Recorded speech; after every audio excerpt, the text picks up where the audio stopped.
Well, Leftio is here and we can start now, he says, so we will start. Hey, everybody, this is your That ACO guy coming in live on Thanksgiving.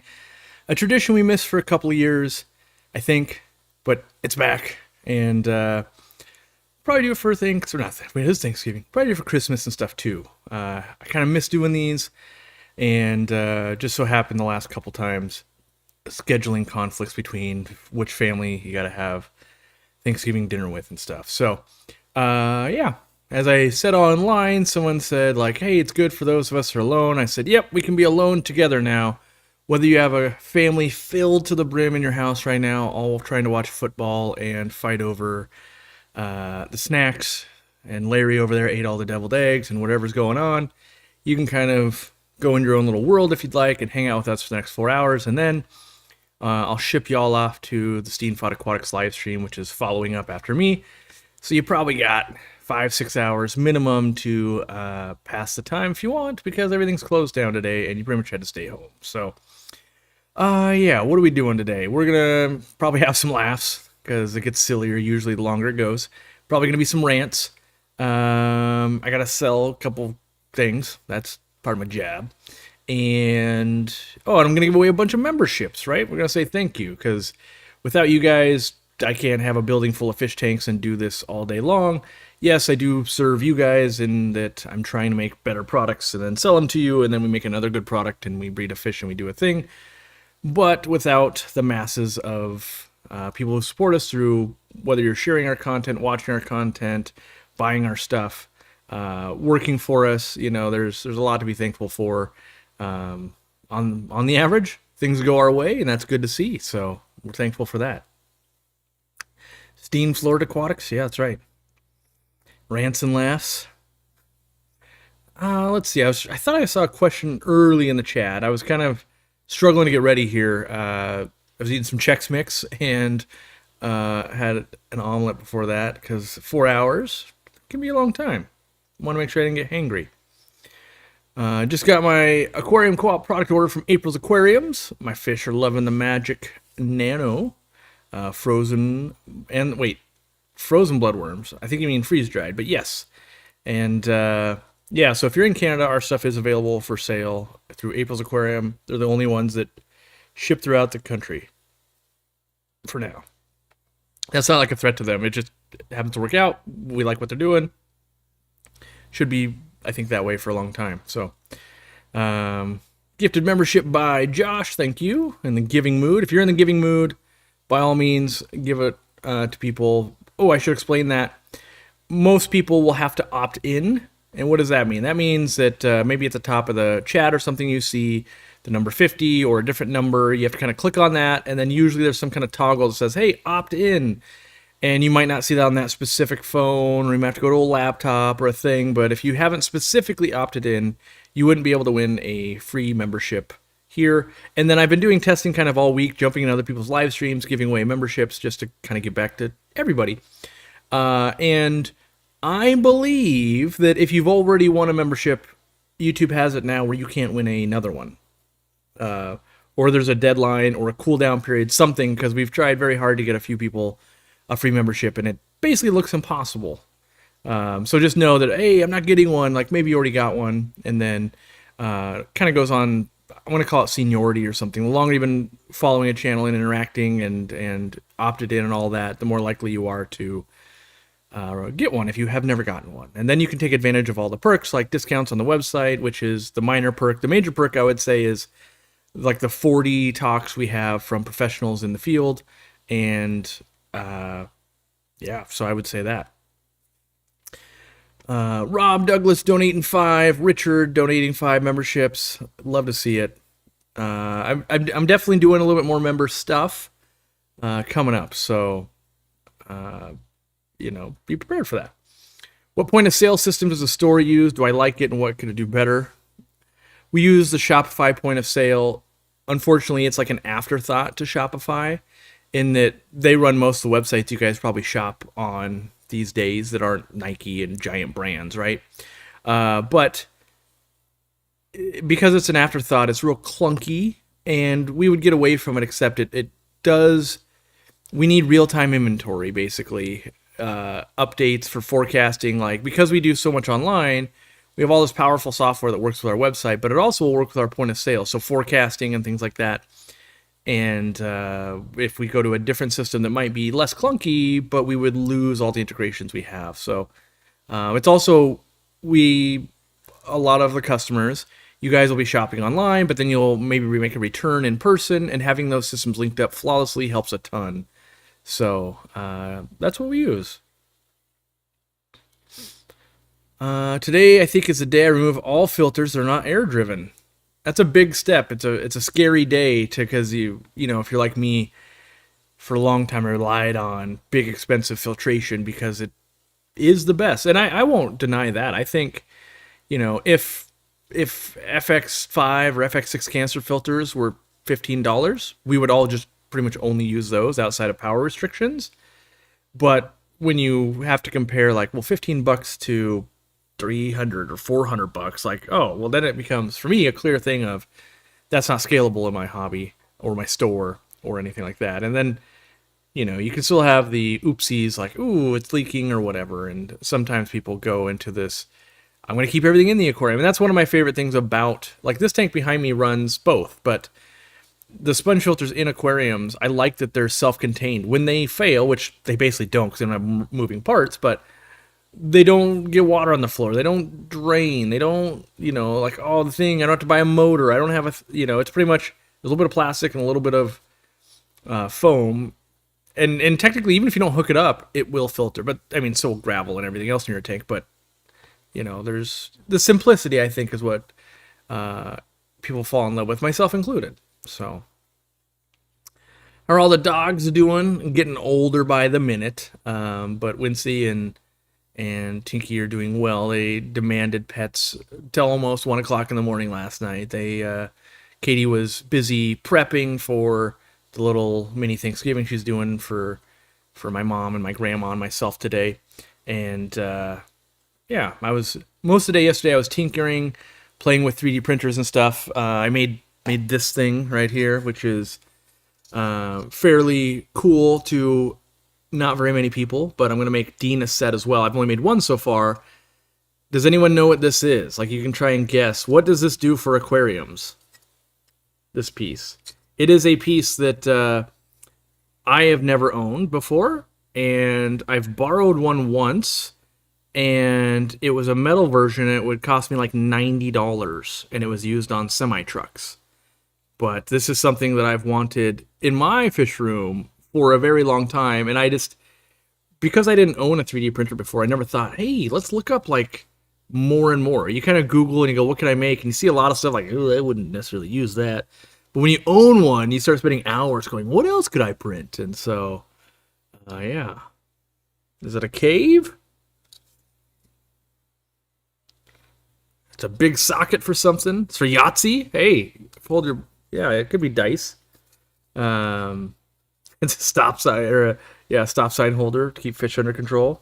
Yep. It is. Few people got it. You use it to tighten bulkheads. So normally you have to have a giant wrench, which I have over there, and I normally use like this comical cartoon-sized wrench. Or you can just put this over it, and it's deep enough so the bulkhead kind of only comes to here, and it's got all these ridges, so you hand tighten. Because when you use bulkheads, you basically want hand tight. So if you didn't have anything, like hand tight, and then like half of a turn. Well, with this, you can get enough grip to just go, hand tight, and then the turn, and you don't mar it up, you don't potentially scratch. What normally the biggest downfall is like, dang it, while I was trying to tighten something, I scratched the paint on the back of my aquarium, and now I can see it. Like, it's a bummer. So this thing here supposedly does 1 inch, but I feel like this is going to be 3/4. I actually went to test it, and I don't have any 1-inch bulkheads, so I ordered 20 from my own store, and they're on the way now, so that I can play with it while I set up more new tanks and stuff. So we're building a little repository. If you happen to be a 3D printer person, or you want to be one, which that was me for many years. I thought, oh, this is pretty cool, but not for me. I'll be the first to admit I didn't know anything. I can't use Photoshop. I'm not very good at most of those kinds of just designer thingies. And so if I can be doing it, and I've made some of my own stuff. Did I bring that out here yet? Yeah, I did. So I've given myself some tasks. Like one of them was I wanted to see, because this is for business, right? I wanted to see, could I make this strainer? I have the strainers, so I didn't like need it, but I wanted to see, could I make it? And so I made this. And as you can see, this thing sucks. Not so good. Like one side was okay, like, oh, that started to look better. Then you can see here, I learned real quick. You can't print it like this. You would have to print it like this, upside down, so it has support. So I learned that. You learn all these little lessons, and this lesson cost me probably 3 hours because I sit on the printer and walk away. And then like, oh, it cost me $1 material. Like, oh, okay. And then I did the next version, and I did print it upside down. And so this one came out pretty darn good. This, I think, I got to do a little bit of friction fitting. And so you can see here, I measured it with calipers, and this is like a tight fit. It like gets stuck in there. This one, I need to probably make 1 or 2 millimeters bigger because it's a little bit too loose.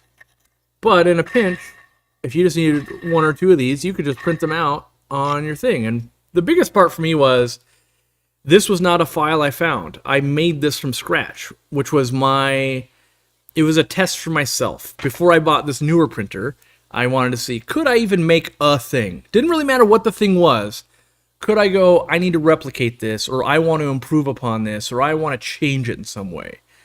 And after about 2 hours of just watching YouTube, like, how do you do this thing? Okay, that's not working. Got through it. And so now it's been pretty useful. I don't know where the other parts went. I thought I was showing someone, but maybe it's over here still? No. This is a 3D printed part from our air pump manufacturer. And this is kind of like it's the plastic parts of the diaphragm inside of your air pump. So, the nipple part that would stick out here is inside, basically, kind of like that. And one of the things, because you guys just say, hey, we're having troubles with airline coming off of them, right? And so one of the things we're trying to work on and test without having to ship them FedEx back and forth is putting ridges. So I gotta hide myself, but if you can see the ridges on there, we're trying to, and this is not a good one yet. I think the ridges got to get bigger, but we're trying to make it so that when you put the airline tubing, it would be harder to pull it back off. And while reasonably hard, I still think some people might have some problems. So we're gonna try some other versions and see if that doesn't help. And yeah, a change like that won't hit the market for like another year, so maybe not a year, but like 6 months. But it speeds up our R&D process, which means better products and stuff like that long term.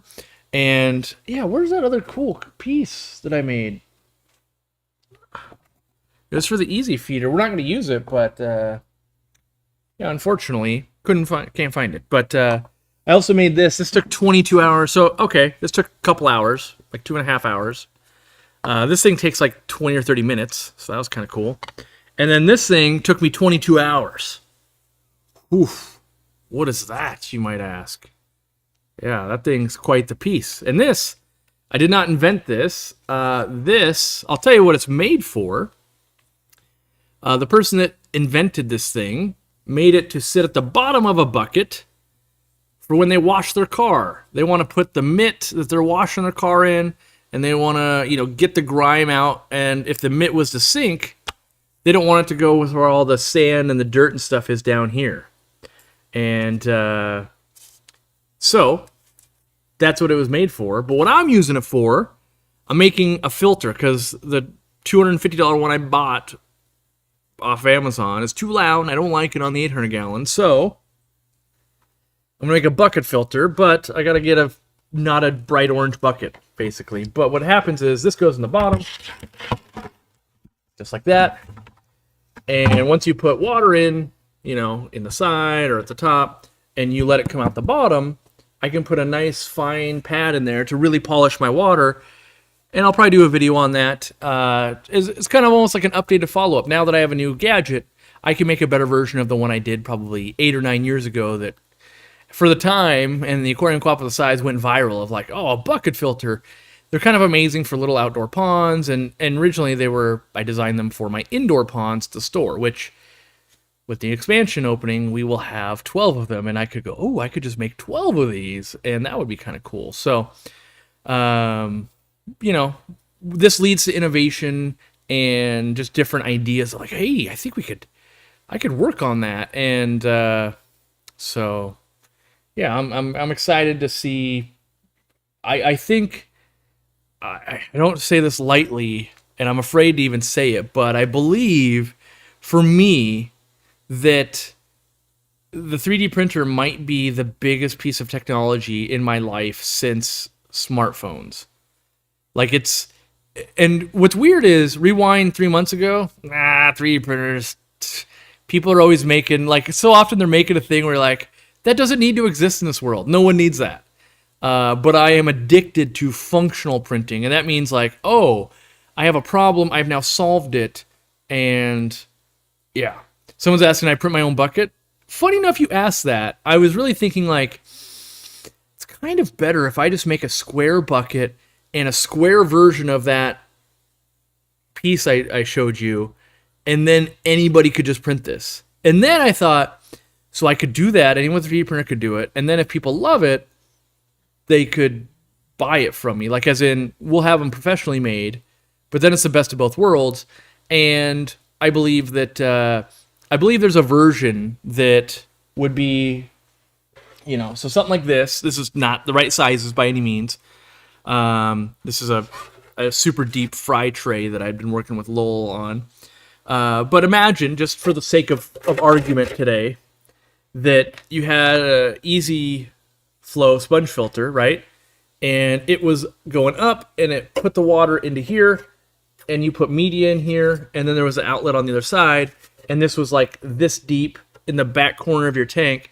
It would be an air-driven way to have carbon and Purigen and fine polishing pads and crushed coral. Now, this wouldn't be silver, it would be in black. And what I want to do is not have this rail system. Instead, I want to try to make versions that would just go over a normal rim tank, right? So kind of like this will go over your rim, right? The catch cup. Bring that style. I would make it a little bit wider for bigger tanks, but bring that style to a filter and that. So that's something that long term I'm going to work on, and pray that all my competitors don't beat me to market now, where they're like, oh, you spilled your idea. Let's just, bury you, Corey. I'm adjusting at 11 a.m. It changes my heat in here to make sure it's 78 degrees. Well, 78 degrees with Corey live streaming will be way too sweaty, so we're bumping it down, turn the AC on to 74, so I don't get my fish too cold. So if you're hearing the beeps, that's me changing the temps on my heaters here, because we heat the whole room. So there we go. Let's see. Any chance of Easy Green coming in larger sizes? Yes. We are working, I believe, I have to double check. It's either a 2-liter or a 4-liter. I think it's 2-liter. And it's all in the getting it to you without exploding. So we're working on a very specific type of jug I saw in Germany. The person the company we're working with to make our fertilizer ordered that specific jug, emptied it, and is now trying to get it made in the USA. That so far has been failing. So now we might outsource some to China while we still look for more USA providers of these jugs. They're made, I think they're going to ship really well, and the partner company that I was visiting, they say they shipped really well for them. So it's like, oh, well, that seems promising. They had air-powered hang-on-back filters in the 80s. They didn't work the greatest. Yeah, so here's my thing about the hobby in general. Any time period, you have products that suck. And I don't always think it's technology. I think there's a lot of companies that will just put out products that suck, or they get a little bit worse over time, or they never improve them. Rarely, like anyone with a 3D printer will know this, but I know this just because I work on products. Rarely does a first attempt go very well. You go, oh, I learned so much doing the one. And then you make the second one. And then you learn so much in prototype number 2 that prototype number 3 is pretty good. And pretty soon, you do get to a well-developed thing. But I'll tell you, even this thing, I would change. But the company Lifeguard that makes these like moved on like probably 20 years ago. Like, oh, it works good enough. I would still make it better. So, that's not on my agenda. I'm just saying that in general, I think a lot of times it's companies go good enough, we're making money, moving on, and not enough, could make it better. I think aqua clears and tidal filters. The thing I looked at it last night, because people are having problems with the Seachem tidal things, I still don't understand why there's not a clip that just goes in and turns off your surface skimmer. 3D printed, super easy. Like, oh, let me just, measure it with calipers and stuff, which I use this tool for a different project that some other stuff we're going to launch. But it seems so easy. I thought for sure I could just print that, test it, and then tell the world about it, but no one shared that file yet, so I haven't been able to try it. I would buy co-op branded filament for 3D printers. I'll never say never, but we don't really play in that realm. We are working on rubber bands, because it's been, if you work at a fish store, own a fish store, it's been incredibly hard to get rubber bands, and why are they 5x the price they were a few years ago? Like, it's just like, it's like a worldwide rubber band shortage. Not shortage, but just like of fish-sized rubber bands. I don't know what's going on, but we couldn't get them from like 2 of our normal sources. Then I bought them from another aquatic company, about $100 worth, and they ghosted me. And when I tried to email their customer service, it doesn't even work. And their phone number's been disconnected. I'm like, oh, good. So we're hoping to launch some green rubber bands, and we're working on bags as well, but that'll come probably in 6 months to a year, I would think, unless we just happen to find like, wow, we found a company and they do a great job right out the gate. Like, I know what I want, but a lot of times what you want and what the company can produce are different. And then you go, well, if you can't do this, I'd like you to do that. And that takes a few rounds of, let me test that. You know what, that actually still not good enough. So how are my guppy projects going? Going pretty good. I would say right now we're in an overall mode of just fish room in general. Yeah, I've been trying to feed multiple times a day. I've got a lot of fry in the gold guppy tank. Yeah, still nothing out of the platinum mollies or that tank. Plants are looking better. It like when you had power out. So last week I had power out for like 2-ish days. Then you kind of back off the feeding and go, well, let's let it recover. Temperature's got to come up. Is anybody going to get sick because the temperature's dropped to 70 or 68? And so now it's like, okay, we're back at it. Let me start feeding heavier again and working on that. So, yeah. Let's see here. I'm going to fix something right quick. Why can't I log in? I'm gonna add, let's see, add to chat. Let's go here for that. And yeah, here we go.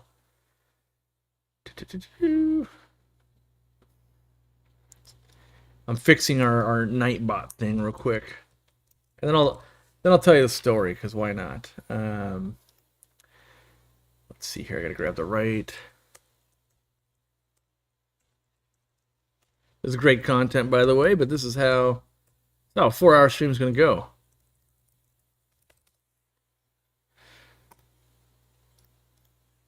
Fixing my stuff.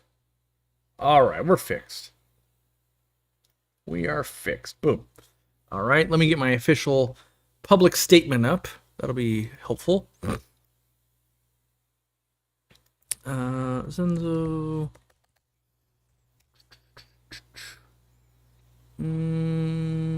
Here we go. Okay. So, some of you may have noticed we have changed the name on our small fish food. It used to be nano feed. It is now small fish feed.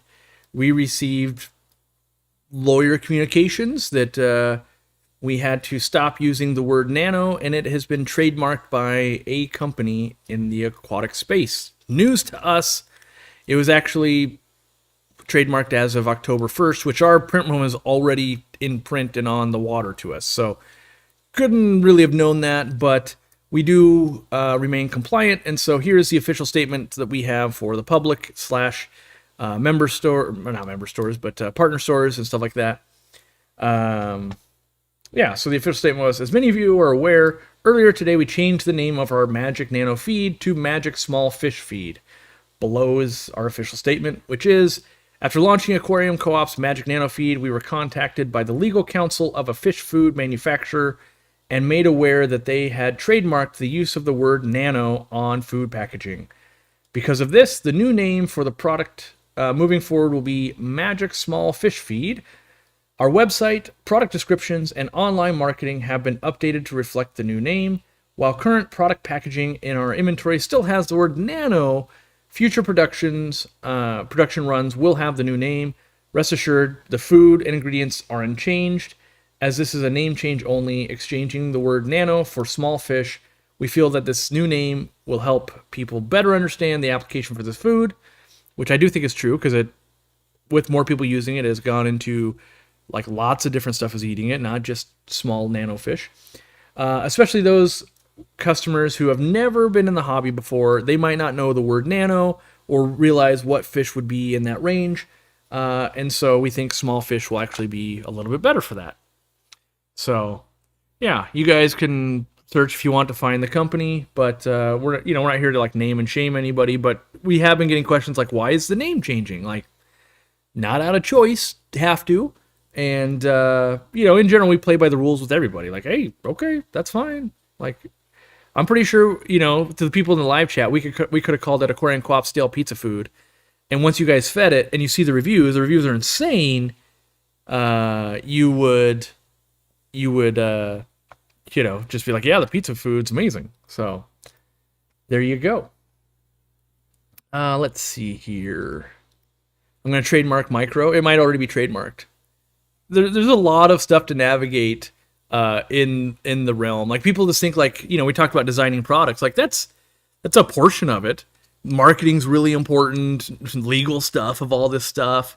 It's just always you're navigating this like impossible thing to get something out. If another company's not angry at you, a customer's angry at you, like even the live stream today, so many of you are like, oh, have a great Thanksgiving. And there's one guy in the Facebook group that says, live stream in the middle of the day? That sucks. Like, yep, cannot please everybody. That is impossible. So, yeah, let me do my job some more. We do have the Aquarium Co-op metal ornament, Merry Coopmas. Yeah, so if you want one of those, we've got a couple hundred left. And obviously getting them sooner, you can wear them with pride. I'm thinking about even setting up a tree in here, just because I always love it when I see streamers and they do the Christmas tree. I just happen to love Christmas trees. So, and then this shirt. So this shirt, there's a version of this that's out on the website right now. It's not this specific version. It's this color, this blue, I believe, but it's full color fish. So this black shirt, which we did not launch, it would be the colored fish, but with the blue. So it's kind of awesome. Loved it. And we have launched that. And so that gets me to, the thing that's been pinned all live stream is we don't do Black Friday deals, Cyber Monday deals, Small Business Saturday deals, 4th of July deals, President's Day deals, Christmas sales, all of that. Because it's a never-ending thing. And every year, people are just getting crazier. Like, I'm pretty sure Thanksgiving deals started the day after the 4th of July. It's just getting insane. Like, oh yeah, it's July 26th. You didn't know Christmas decorations were for sale? It's like, yikes, okay. And what started, originally Thanksgiving started was, it was to get rid of excess stock before the end of the year. And so it was like, what do I have too much of? We would sell that. As in, all retailers would sell that. And now it's, what am I buying to sell on Black Friday? And how much am I going to mark it up so I can mark it down and do shady things for customers? And we just we don't want to be that way. And so, I've seen more and more examples of this, some that I've even tried and go, I don't think this is right. And so what I mean by that is not from other aquatic companies. This is just in groups I hang out in, but they were talking about how much of a win this was, where they had 3 different layers of shipping. So it's like, oh, you could ship for $8. I think the exact example was $8, $12, and $25. And they said like, oh yeah, we're making a bunch more money on shipping by offering the options. And I said, wow, that's interesting. And so I asked him, I go, but how are you getting it to them faster for only $4 more? Like that, I mean, we ship a lot and we've got contract stuff. Like we can't even get close to that price. And so I was genuinely curious, like, how are you getting it faster to them with only a $4 upgrade? And they said, oh, we don't. It's all the same shipping. We just offer 3 speeds and then we just ship it normal. And I just think that's super dishonest. Like, wow, that's literally just stealing, in my opinion. And then another example of that is shipping insurance. And so, which we did try out. So I'll be first call us out. And the shipping insurance is basically like, do you want to pay extra money so that if it got stolen off your porch or didn't make it there, it would be replaced? Now, we have always done that, and will always do that as long as I'm in charge. Well, as long as I can. Like, maybe there's some crazy thing where shipping's $1 billion and it literally just can't be done. But I believe you enter into a contract when you buy something. It's my job to get it to your house. And if I don't, you just charge your credit card back, right? Well, with shipping insurance, people are using this where they're going like, oh, we won't make it right unless you bought the insurance. Where when we tried it out, my goal was to take away the one barrier we basically have. Then the barrier we have is like, can you look around? Can you prove it didn't show up like it says it did? We've got a picture or whatever. If you had paid the insurance when we tried it for like a week or two and it didn't show up, we would just be like, okay, send a new one. Like, you don't even have to like jump through the hoops. Where if stuff doesn't show up now, it's like, contact the local post office, ask your neighbors, do these things, and then we'll reship it if we can prove that. But between overcharging and doing shady stuff with shipping and stuff like that, that's why I've just come up with I won't say I came up with it. That's why we have adopted just the fair, everyday, all year long pricing. It's not inflate one day, discount the next day. You don't have to worry, are you going to miss it on sale? It's not, hey, we'll discount our products and jack up our shipping and we'll nickel and dime you on the way down. Competitors from us, when it comes to heat packs and that kind of stuff and liners, I consider that to be, it's our job to get you that plant and to get it healthy. Just because you don't buy a heat pack shouldn't be a bad plant that doesn't get warrantied. So that's why we take all of that out. It's like, you pay the price, we get it to your house. That's the deal. And by fair, what I want to go over that is we need to make money. Our employees need to make money and need to be able to live. We need to be able to work on next products. We need to do all of that. And so that's why it's not everyday low pricing like a Walmart, where they're specifically trying to get the lowest pricing. I don't try to get the absolute lowest pricing. I try to get the best value. Because I could, like the foods, I could launch a food that's like $3 for that much food. And you'd be like, yeah, my fish don't really like eating it. It's not that great. And I'd be like, yeah, yes, that is 100% true. Instead, I try to go with value. So my goal is always, how do I get it so it's really good, but still affordable? Because I can make this out of liquid gold and like, oh man, it's amazing, but no one can afford it. So yeah, if people come into the chat and they're like, what's the Black Friday deals? Like, we don't have any. Like, it's the same price yesterday. It'll be the same price tomorrow.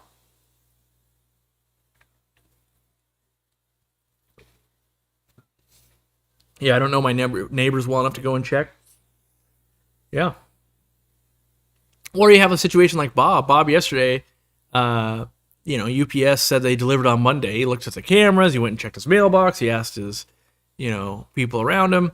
Nobody had it. And then it was delivered that night, which was 2 days later. It's like, oh, we're in that season again where everybody's gotta meet the demand of all the shipping. And so it's like, oh, instead of getting written up, that poor delivery person goes, oh, here we go. All markers delivered, and they'll bring it in a day or two, just so they keep their job, basically. And it's a bummer that's where it's got to be. But yeah, so that sometimes that happens too. So that's why usually when things are like, hey, things going wrong, we're like, let's wait up to a week because that happens very often. And yeah. Let's see. My all-time favorite was a T-shirt with the tie-dye green. Yeah, that was a limited run. Let's see. Love the new shipping boxes. Glad. I haven't seen anybody post any pictures of them yet, but yes, we do have new shipping boxes with a little bit of scenery on them, if you will. Let's see here. Yeah, I appreciate you not having Black Friday sales. Less stress for me and our employees. And I'll tell you what the worst Black Friday sale effect that I've ever experienced in my business has been this store expansion. Every day we get customers who are like, I would come in and buy from you, but I'm not coming in until the store opens. And it's been 3 years. So there's people that are like, maybe they come in every month or every 6 weeks, and now they're coming in once every 6 months to a year. It's like, it's literally hurting us pretty bad. And, we just need, not companies, we need people to get on with it. Whether it's the fire alarm company, whether it's the city of Edmonds. Now we're in the path of everybody like, oh, like, of course you've taken the whole week off for Thanksgiving and nothing will get done. And then they come back and then you find out like, oh, you're out of town for 4 days. Like, oh, good. And so we're trying to get people like, they just need to like talk, authorize, submit this permit, get this work done. The money, here's the money. Just get it done. And so we're lucky if we can get it open before the end of the year. We're calling every 48 hours. So every 48 hours, call everybody involved. Hey, come on. Where are we at? Come on. Can't thank you enough. Peace of mind knowing I pay the same every time I need it and don't have to panic and attempt to get the best deal at the right time. Yes, and we don't want to cause that confusion for stores either. We're in 207 stores now. If we start doing crazy stuff, they start doing crazy stuff, and then pretty soon you've got the Wild West where, prices on it's different everywhere, and it's not sustainable. And it's one of the very, I'm very passionate about the hobby in general. I am a hobbyist. I feel what everybody feels. But then I also am a store owner, and I know exactly what they're going through and how it's getting harder and harder for them to do business. And so we're trying to be that rock for them of like, yep, I get it. All these other vendors are doing this crazy stuff. Yeah, your minimum order went up by 90%. Ours is still the everyday price. Like, just, we're in this together. How's the Kentucky Aquarium Co-op doing? Doing good. Just getting through our first season, our first year. So, like, we're getting our first snowstorm over there. We've, been working on making sure the plants are staying warm enough in the warehouse. This warehouse is huge. And so we've been sectioning it off and warming it up and working on getting more plants to the website and all of that. So, you've been seeing some plant outages. And when you launch a new product and everyone buys, that happens. And then it can slow down again. But we're working on dialing all in real good. My son is home resting today for the Black Friday rush tomorrow. Yeah, we will be busy tomorrow. No doubt. Both in the warehouse and at the store, and because people are just out and about. So if, let's say use a store that's extinct, like if Kmart and Sears are having crazy Black Friday deals and you're there at 5 o'clock in the morning and you're doing all that, well, eventually like 11 a.m. rolls around, you're like, well, while we're out, let's stop at Aquarium Co-op, and you'll end up buying stuff, but it leads to a busy Friday. And so, yeah, we'll be busy anyway, and then if we put sales on top of that, it's just, employee burnout city is what it comes down to. And really, I really wish that if we were going to do this whole discount structure that everybody does, for the sake of humanity, break it up. Instead of, well, it's Black Friday, oh, but we're doing deals on Thursday, so it's actually Thursday, Friday, oh, Small Business Saturday, third day in a row, technically take Sunday off, and then boom, Cyber Monday, right? But and what I find hilarious, I'm signed up to a lot of our competitors, like email flows, is like, oh, extending Black Friday by an extra week in case you missed out. Oh, get to like last chance. And then the next day, like, just kidding, extending it for another 3 days, but only for you. And it's become so much that I don't know. I just backed off all of it. Like I don't want to buy anything. I don't want to be a part of it. I used to be the guy that would, hunt deals on like slickdeals.com and like, ooh, we'd get up early. Katie would want to go like, oh, let's go get socks at Fred Meyer's. We're going to do this. We're going to do that. Now it's just like, it's not worth it. And it's not worth it because it's like, it's not just like, ooh, if you don't get up at 6 a.m. and be there on Friday morning, you're like, nah, they're going to run this for like 2.5 months. Like that's just the way it is now. So there's no urgency anyway. What's the best way to store tissue culture plants if we don't plant them or plan to use them right away? For me, I've had great luck just like having them on my desk. Don't put them in direct sunlight; they can get too hot. But for me, like I've got light around my desk. If they're just sitting on my desk, one, it kind of reminds me like, I should do some of those someday. But Dean and I, we've had some of them just like, oh, it's been like 8 months, and they're like bursting at the seams, and I can't figure out what the difference would be. But if you take a group of like 6 of the same plant, like I did Crypnuri, and in 3 months, 4 of them were looking amazing and awesome in the pack. 2 of them just kind of petered out and didn't do well. In theory, it's supposed to be sterile, and they're supposed to be exact clones of each other. Now, is that just like where they were on the table relative to the light? Was it some kind of contaminant? I couldn't tell you, but for the most part, if they're good after a few weeks, they're good for like ever, not ever, but a really, really long time. Yeah, Slick Deals name drop. That was back when it was an actual forum. Now it's just a deal website where they're getting paid to put their deals on there, basically. Slick Deals used to be run by the people. And it still is a little bit, but more by the people and less by the owners. Literally, there's a whole game that exists in marketing of like, misprice your product, submit it to Slick Deals, get the hype train going on it, fix the deal, but people will be looking at it and you'll get residual sales for like the next week. It's a whole like black hat marketing technique. So, it's I just wonder like why can't commerce just be, I need a thing, and you go, I've got that thing, and then you exchange currency, and it was a fair deal, and everyone moves on. Like, why do we got to go? Why does each party got to feel like they got to one up each other? Like, well, if I can screw this person, and if I could take advantage of this person, like they're seemingly, it should be able to work. We've been able to do it. I don't feel that we're screwing anybody, or that we're getting screwed. That's why I'm thankful for it. So we've been in for 45 minutes. Before the stream went live, I did donate 50 memberships. I'm going to donate another 50. And let's see here. I got to go to a different window. It's the dumbest thing. You can't, as the owner of the channel, I can't donate to myself like on the back end. I got to go on the front end and pretend that I'm just a user and buy them that way. So give me a second here. Okay, so now's your chance. Like, opt in. If you haven't, click on that thing at the top and opt into this. I think they'll only ever let you win once.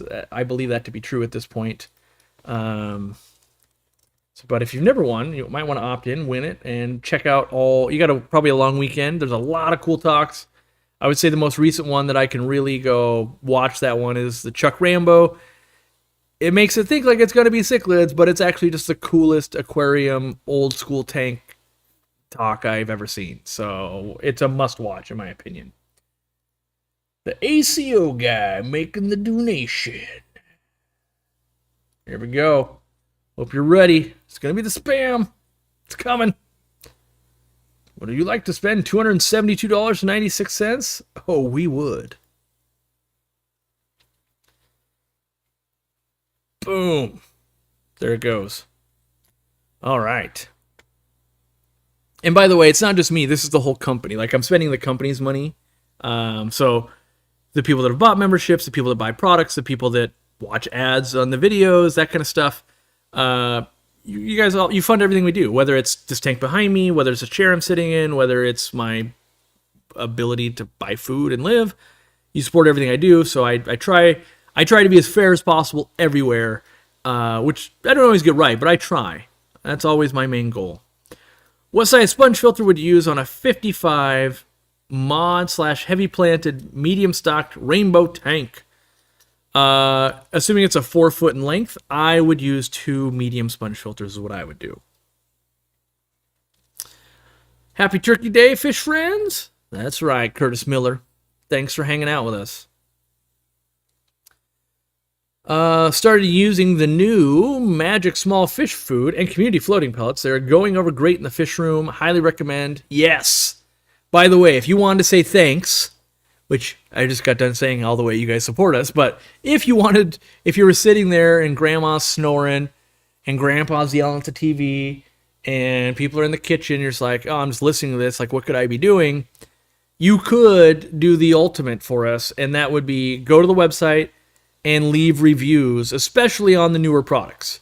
So, like this, if you own it, the Magic Small Fish Feed, the Community Pellet, because those are the biggest trust factors. Like, I can tell people all day long, like, this is amazing. Dean can tell you it's amazing. But when you start having things with lots of reviews, it's pretty hard, even if you were to fake it.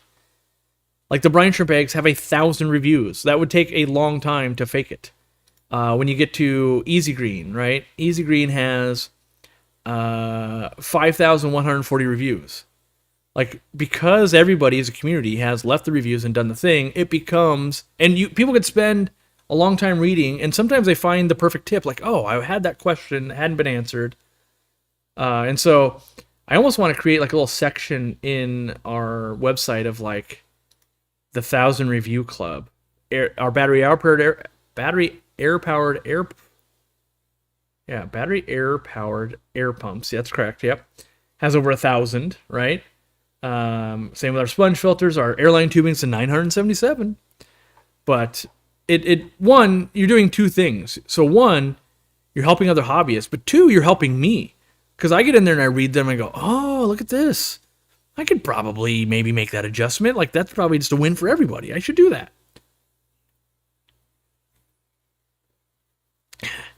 Don't pick your nose after using Magic Small Fish Feed. Denzo keeps saying it smells good. He wants to eat it.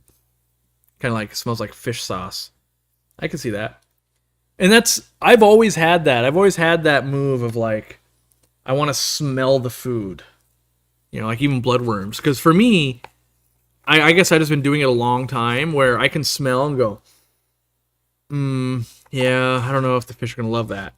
Normally, and to be fair, the first time I really fell in love with smelling food was the Extreme Krill Flake. No, that's not true. There was another brand way before I was testing that never launched, but Extreme Krill Flake, I like that smell. When I smell it, I go, this smells like I'm feeding something good. And my new products now also do that, but I feel like, just like I can smell an aquarium and go, this is smelling like blue-green algae's coming, or, you know, kind of your aquarium, when it's well-established, should smell like rain on dirt. Real musty, like, oh, you're on a dirt road and it just rained, you would smell, that smell is what an aquarium that's well-seasoned usually smells like. So, let's see here. Battery-powered air pumps? Yeah. Yes. Yes, the MSF. Yeah, MSFF. I made that joke when we were renaming it. Like, I'm going to make everybody start saying MSFF. The Magic Small Fish Feed. ACO guy says MSFF is awesome.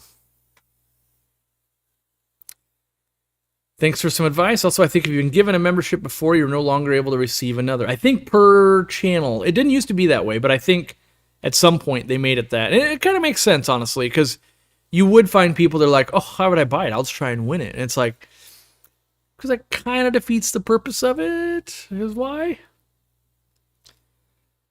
Have I thought about a retail store in the Northeast? I mean, yes. The problem with retail stores is they're a hard thing to manage and to run well. And You need big teams of people to be able to do it that want to stick around. And when they don't, you're left with these like, oh, how do we deal with that? So do I think, I do think there's plenty of spots around the country and the world where fish stores make a lot of sense.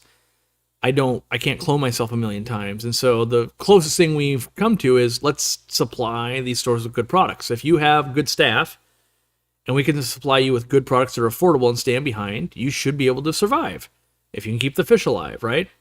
Where if we try to also supply the staff and you got to run the building, we will swamp the main business. Like if we had 5 stores and this one's got a flood issue, this one's got this one's got fire alarm issue, we're trying to expand over here, this one's got this. Pretty soon all of those will consume all the time and we'll never like launch a shirt, we'll never launch a new product. And so we find it easier to kind of like we do our thing. And the way we look at the store is it's still the initial thing we did.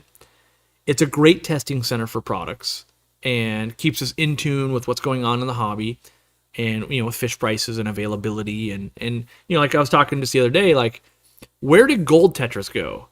I have been looking for them for like the past 3 months. They are not like on any list I can find. They used to be a very cheap, affordable, awesome looking fish.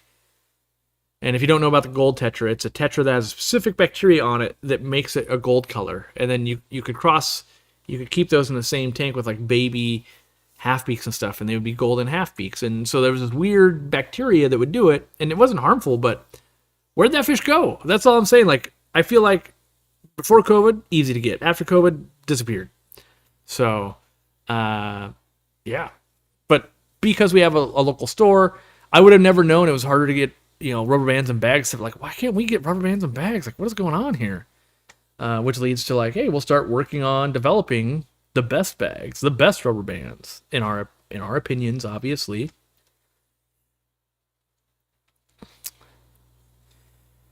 When am I heading back to the Amazon? Kind of hope this year coming up.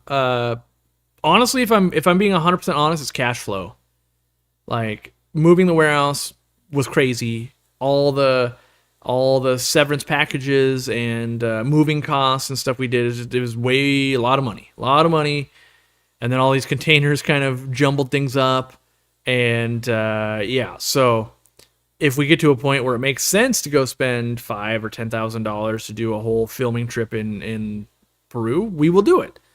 Right now, it's still like, well, we got to get some stuff done. Like, we need more products still and all of that. So that's a luxury that we can't afford at the moment. Let's see.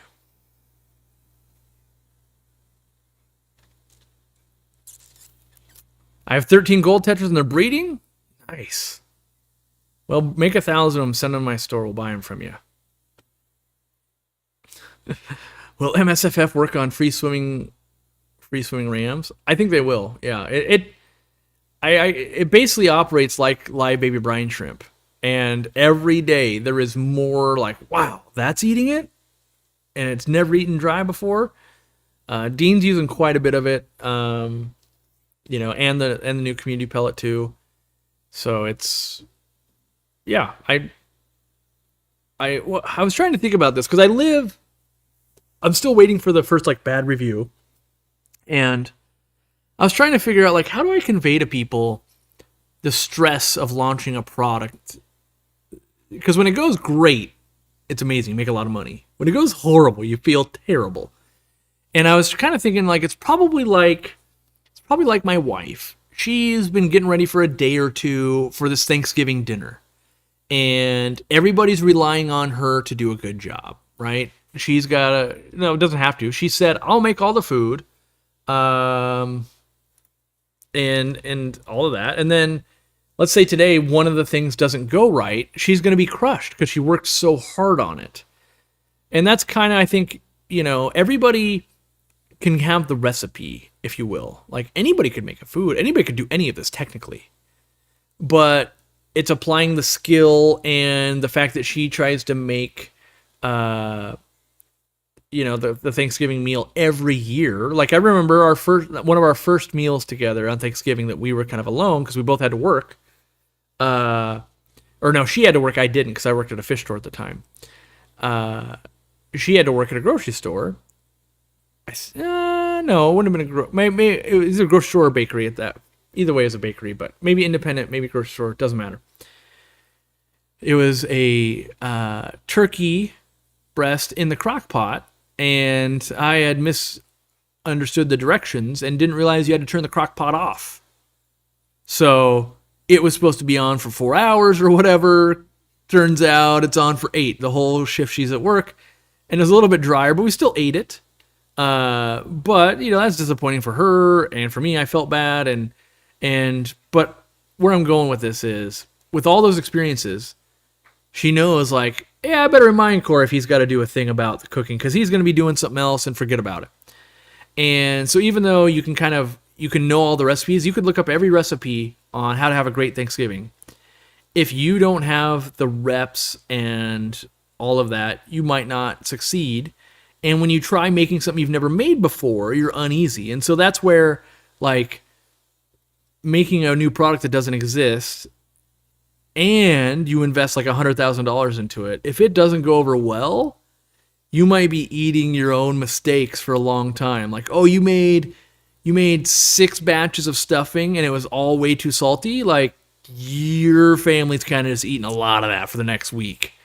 And so I'm so delighted when I see that our products are working well, just like we thought they were, and that, that people would enjoy.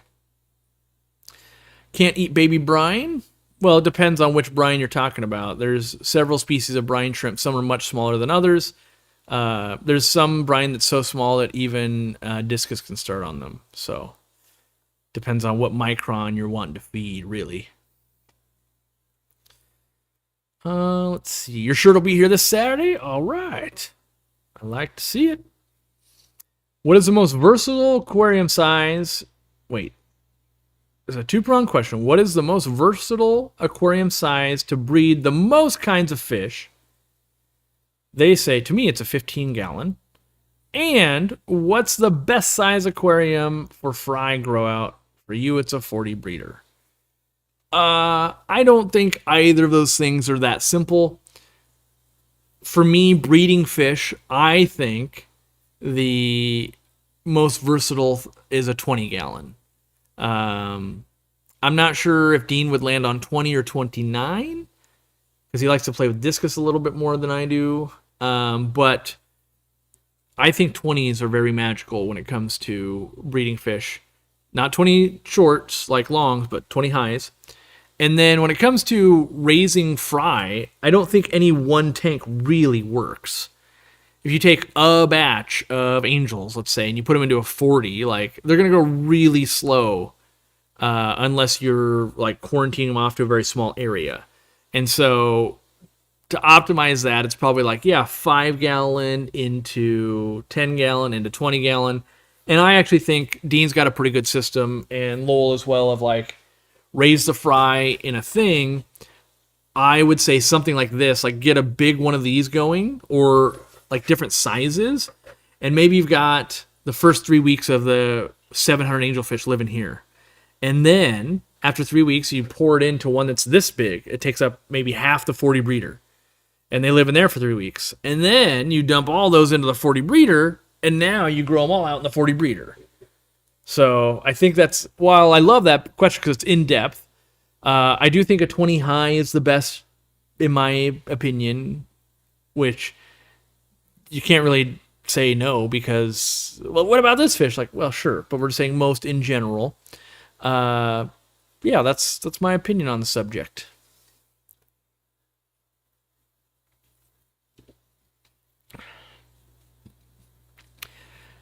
Steven says, Happy Thanksgiving. Sequestered and dealing with aftermath of a kidney stone and the start of strep. Woof. That's well, you can be thankful you're alive. Can't really be thankful for the pain or anything like that. Thankful for having a family to help take care of you, but oof, that's at least you don't have to work today, probably. Week-old stuffing, just sprinkle some magic small fish feed on there. Yep. That'll spice it right up. I do want to try some other things I haven't tried, like knowing that it's so potent.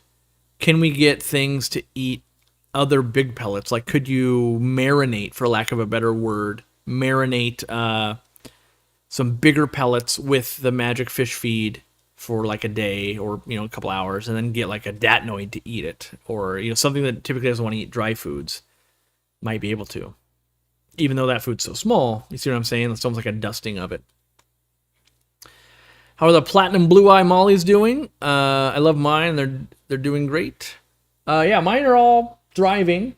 I haven't seen any babies yet, which probably means some dropped some batches and they got eaten so far. But really, what I'm waiting on is to make sure that my 10 gallons are super duper well seasoned, basically, and they're not yet. There's like no algae or anything growing. I've got some little bit of plants in there. Before I start moving, like, ooh, that pregnant female, go live in this 10-gallon, drop some fry for me. So, yeah, that's looking at him right now, still doing well. I'm excited for him.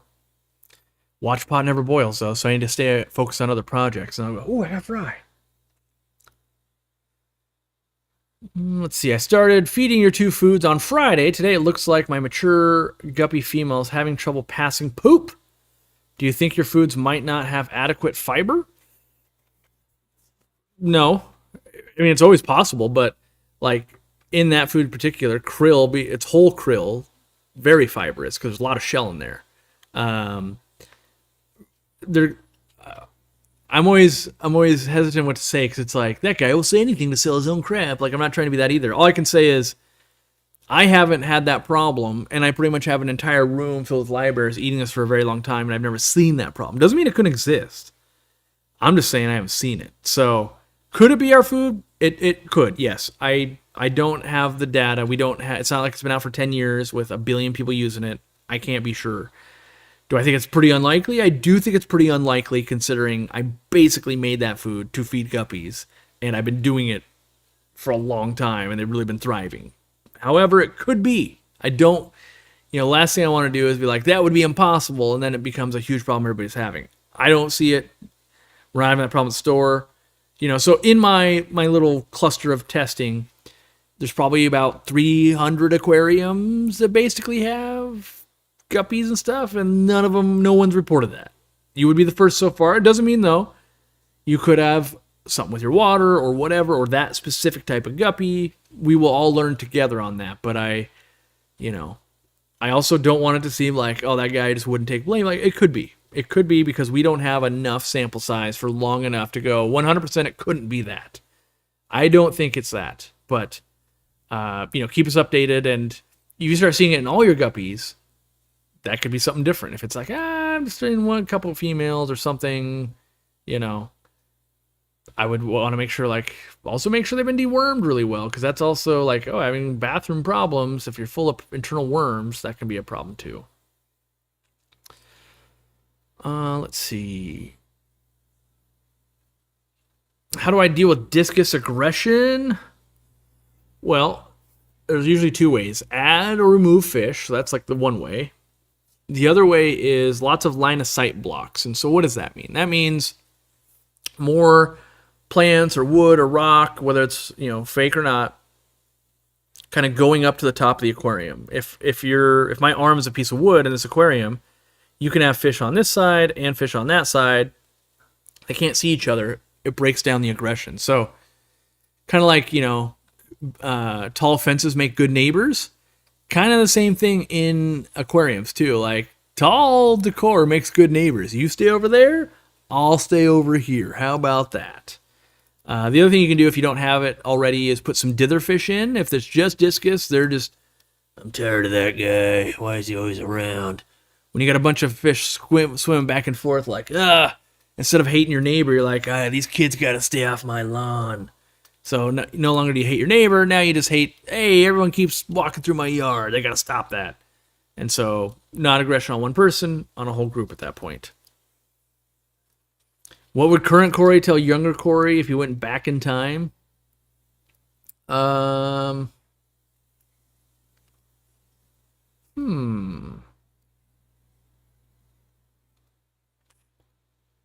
depends on the day. Some days I think don't do aquatics.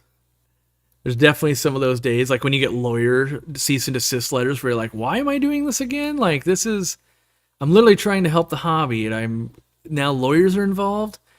So not all the time, but there's definitely days where it's like, I kind of wish I was just dealing with someone else's BS.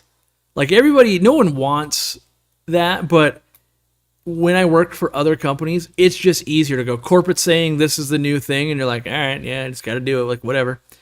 When you're corporate, basically, and then it's like, oh, you have to deal with it, that's a way higher stress load than like, it's easier to hate your own company when you work for it than it's when it's your company of like, ugh. So some of that, but what would the other thing would be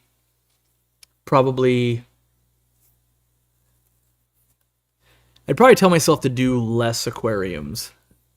Like, as in, build a fish room like Dean's and never go past that is probably what I would have done.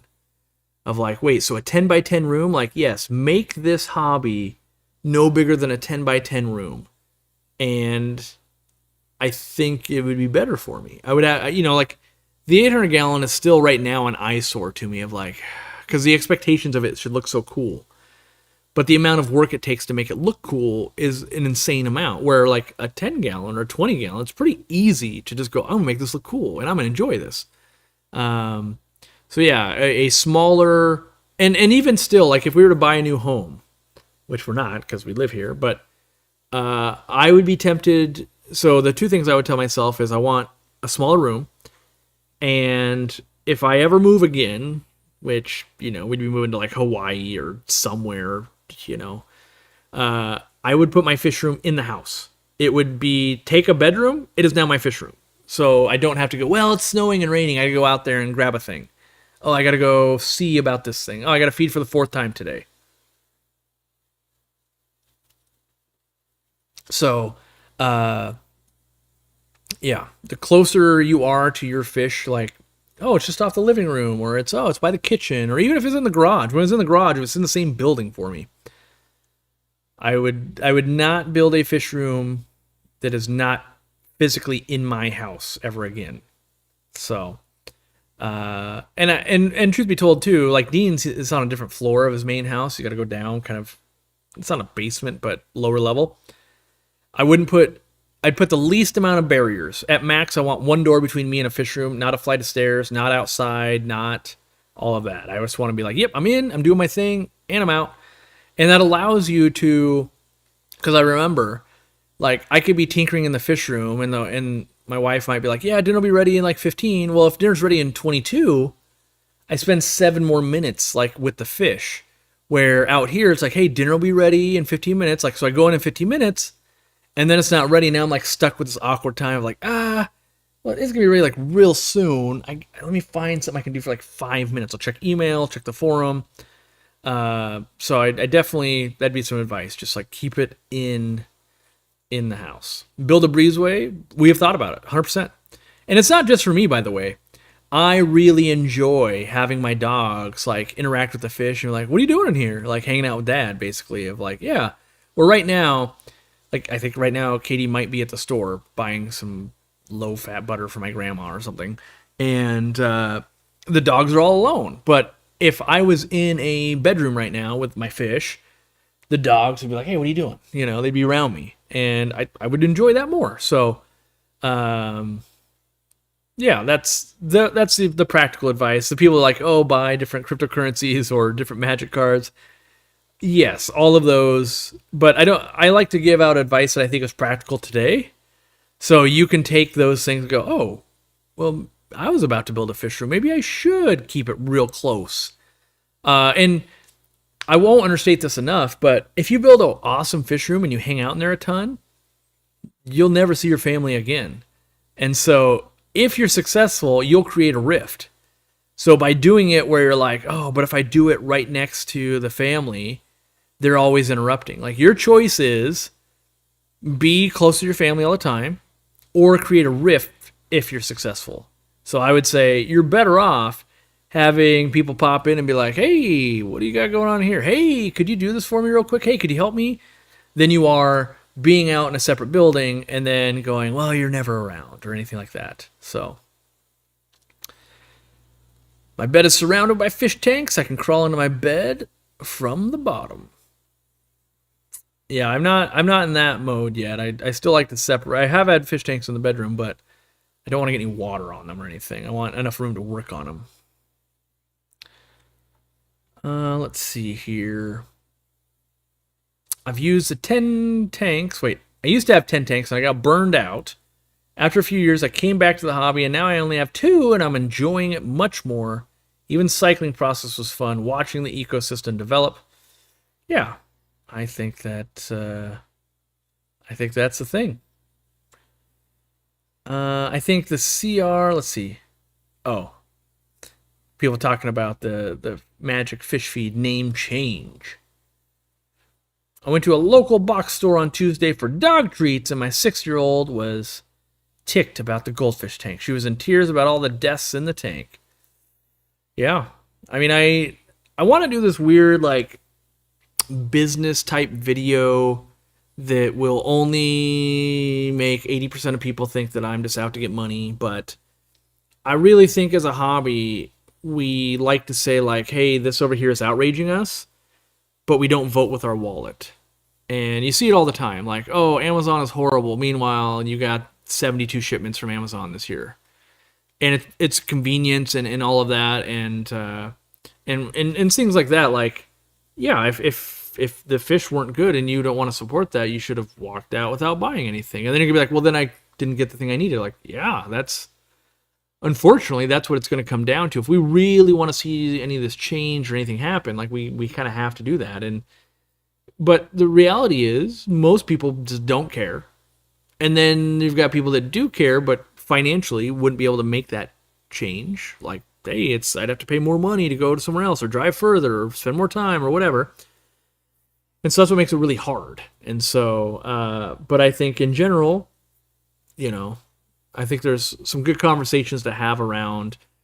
Probably most things with a live animal should be more expensive and less people should be able to keep as many. And I'm not saying that people shouldn't be able to keep fish tanks, but maybe it should be like, oh, we aspire to have 3 instead of like 300, Let's see. Do I still have the Chinese Harleys? Oh, yeah. I was like, what are you talking about? Yeah, I do have the little electric, little fat boy scooter thingies. Yeah, I was like, Chinese Harleys. Yep. Let's see. I can't sleep with fish tanks. I learned the hard way. I love to fall asleep to a fish tank, like kind of watching it, but also if I wake up, it's way harder to fall asleep. So it's kind of a double-edged sword. I love having fish tanks in there, but at the same time, it helps me fall asleep faster, but then it keeps me up later at night. I'm like, hey, what's that fish doing? Also, like, we had plecos and stuff that would splash and wake you up, and turtles, and so. What's the weirdest non-traditional meal for today or tonight? I'm having crab legs, mashed potatoes, and veg of some kind, but let's be honest, I'll probably eat the crab. Yeah, I don't think we're doing anything too crazy. To me, I've never really been on board with the whole, like, oh, it's Thanksgiving, so we have to. I was even fighting with my wife. I was like, why do we have to do turkey? Like, we could just do chicken, because we were like, it's kind of hard to find turkey for only 4 people, and so it's like, just get a chicken. I literally was like, how do we do Costco chicken or something? Like, we'll go the day before. Like, it doesn't matter. And so whether it's tacos or whatever, it's fine. I'm there for hanging out with people, eating some food, taking a little bit of time off. That's what I'm there. Let's see. Can definitely relate to the way too many tanks. My multi-tank syndrome and MTS, you do get burnt out, and I've gone through waves of more tanks and less tanks. Yeah, and your joy right now is 8 or 9 tanks. You guys have watched me do that. More, less, more, less, more, less, different, different, more, less, different, more. Part of that definitely was YouTube grind. Part of that was definitely Corey's indecisive. Now I feel like I have the wisdom of like I've pretty much built everything that I thought would be cool. And now I'm starting to settle on like this is what makes sense for me now, as opposed to that would be super cool. Everything I did was pretty cool, but not necessarily practical. So, Steen Fod Aquatics with the 1 membership. Thank you, buddy. Which you did another one earlier as well. I just didn't acknowledge it. Yeah, taking a little time off. He streams for 4 hours. I mean, if we're being honest, this will be a light day for me. Between a couple hours before, this 4 hours, then probably a couple hours tonight. I'll probably work 8 hours today, and this will be a light day. And it's only going to be light because most of the team's not working. Like, I don't know Candy right now. Like, I don't know officially if customer service is open or closed today because it's Thanksgiving. But a lot of people in the company, they put in the extra, they go the extra mile because I think it's because I try to lead with like, we're here for the people, and the people that we've acquired and have stayed on a long time are here for the people, that we actually just end up being here for the people. It's not a culture shock. It's not, if people aren't here to make our fans and customers happy, they don't last very long. It's like, well, that doesn't make sense. Like, no, it makes all the sense. Like, if we take care of the people buying from us, they will take care of us. That is the easiest contract to fulfill. It's the North Star. Like, that's what we're doing. And then when people are like, yeah, but we could do this, like, we're not doing that. That's not, literally, you have to go, is it good for us? Yes. Is it good for the customer? Yes. Is it good for the stores in between? Yes. Then we do that. If one of those is no, then the answer is no. It's all yeses or oh no, all no's. Let's see. Yeah, no customer service today, just working the stream. All right. Yeah, I'll be checking in just because that's what I want to do. It's the same thing for me. Like whether I'm on vacation or anything, I am more at ease knowing there are no problems than just not knowing there's no problems. If I don't know what's going on, I assume there's a problem. And it just happens to be like, well, we've got a retail store, we've got a warehouse, we have online, is the Facebook group mad, is the forum mad, is TikTok doing a thing, is some of the creator mad at us, do we have lawyers after us, do we have the city of Edmonds, like it's always something. So the more I'm like, okay, I have checked in, there is no active fires. Breathe a sigh of relief.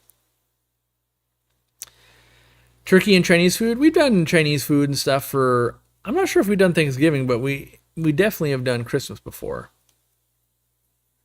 I think too many people work for the holidays anyway. I don't know. I was talking to, I've got the personal trainer, and he's working till 2 today. He's like, honestly, I would rather work 6 to 2 and then spend the rest of the day with my family. And I kind of the same way. Like, I like taking time off. But if you give me the option of like sit at grandma's house and watch football for 4 hours or do work, I would rather do work and free up 2 hours tomorrow. So even though it's less time free, I'd rather have 2 hours to do whatever I want than 4 hours kind of like, yeah, let me another deviled egg. Yeah, let me get another soda. Oh, it's halftime, huh? Okay.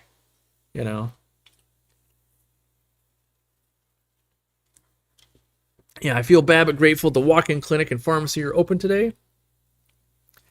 Yeah, and maybe, one of my first, is it my first real job? I'd say my first real corporate job, because I worked for a college I went to, and then I worked at a game store, and I ran some of my own businesses. But the first real job, corporate job I had, I was on call almost always, and it's because I worked for a medical company, and so maybe that just instilled of like, yeah, some people have to work. Like, if grandma's having a heart attack, we want an ambulance to show up. We want doctors. And so I early on, and my wife worked in bakeries and in grocery stores and stuff. And it's like, yeah, to me, Thanksgiving's the same, whether it's on Wednesday, Friday, Saturday, Monday. The important part is taking time off together with the family. That's what I try. I would advocate for everybody of like, yeah, go out of your way to spend a day together as a family. Sure, do that. But to me, honestly, it makes no difference whether my family gets together on Christmas, the day after Christmas, the day before Christmas, the week before, New Year's Eve. Sometimes we do that. Like, oh yeah, we'll do Christmas with this family, then we'll do New Year's Eve with that family. Like, it just spending time together is what I think is important, and just not.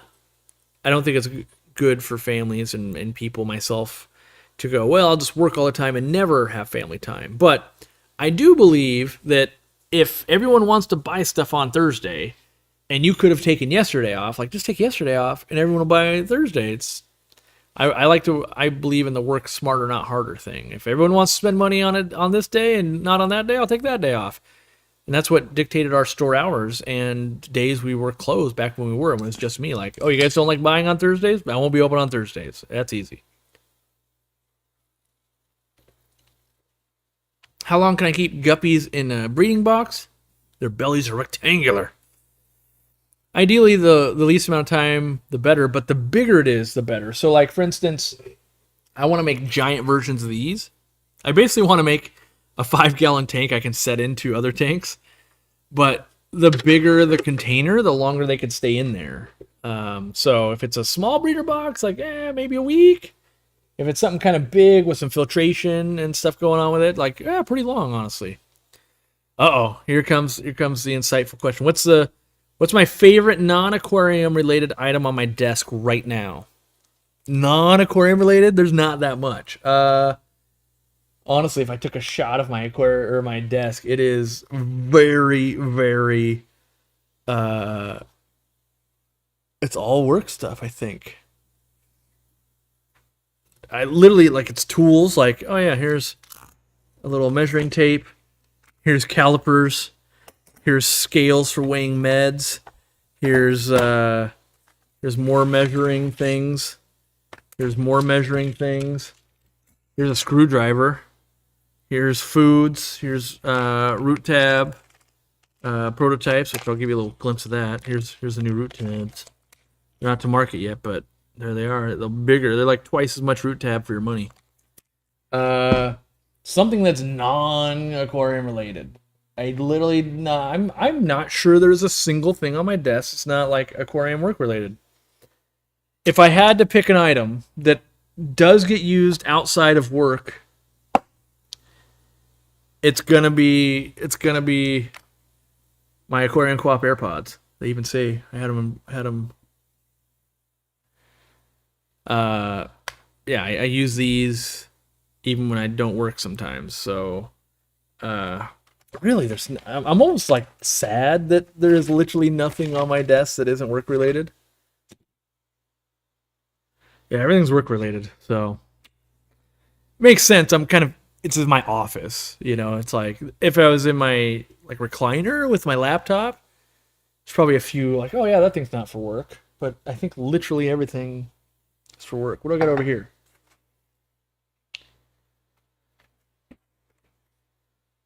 Community pellets. That's work related.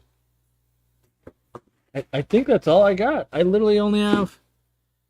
Yeah, even though all the 3D print stuff on my desk right now is all work related. I did print my wife.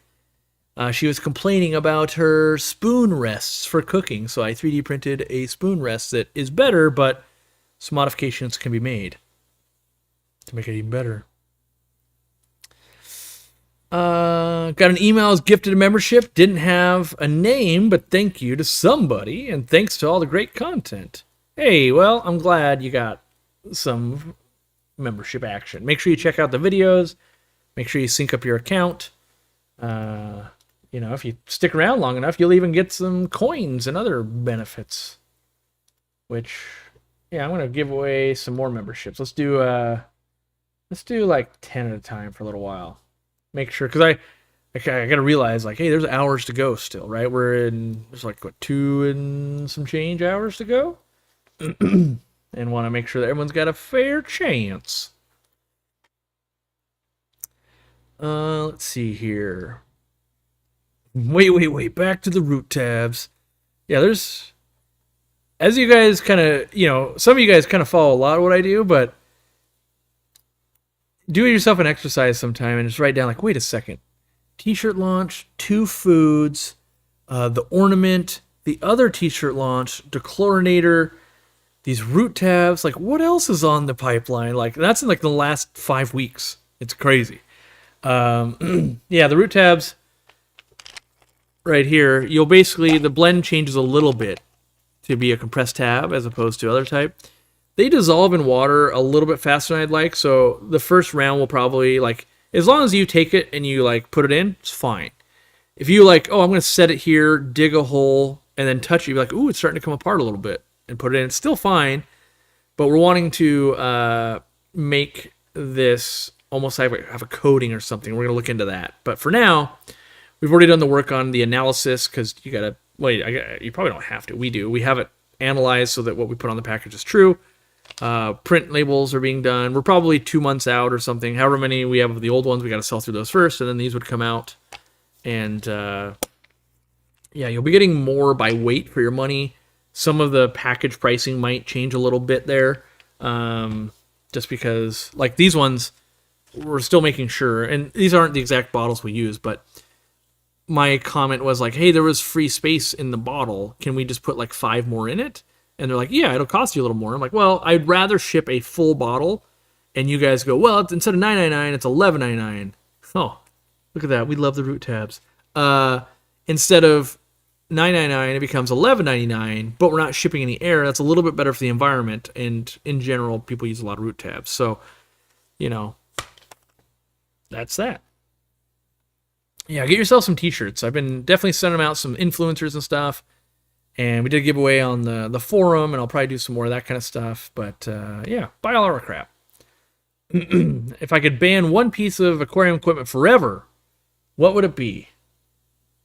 Of equipment or a product? Because there's some products I probably would, but of actual equipment, what do I think's really leading people astray? That because there's things that like no one really needs a fluidized sand filter, but no one's buying them either, so I don't really need to ban them. What's something I think is like doing like, oh man, that's really leading people astray. It's not gonna be my fish room. I don't know why I'm looking around at my fish room. Like I'm trying to get inspiration. Like there's gotta be something. It wouldn't be something I carry normally. What's leading people really astray? What do I watch? Yeah, it's mostly like chemicals and stuff that just bamboozle people. Gosh,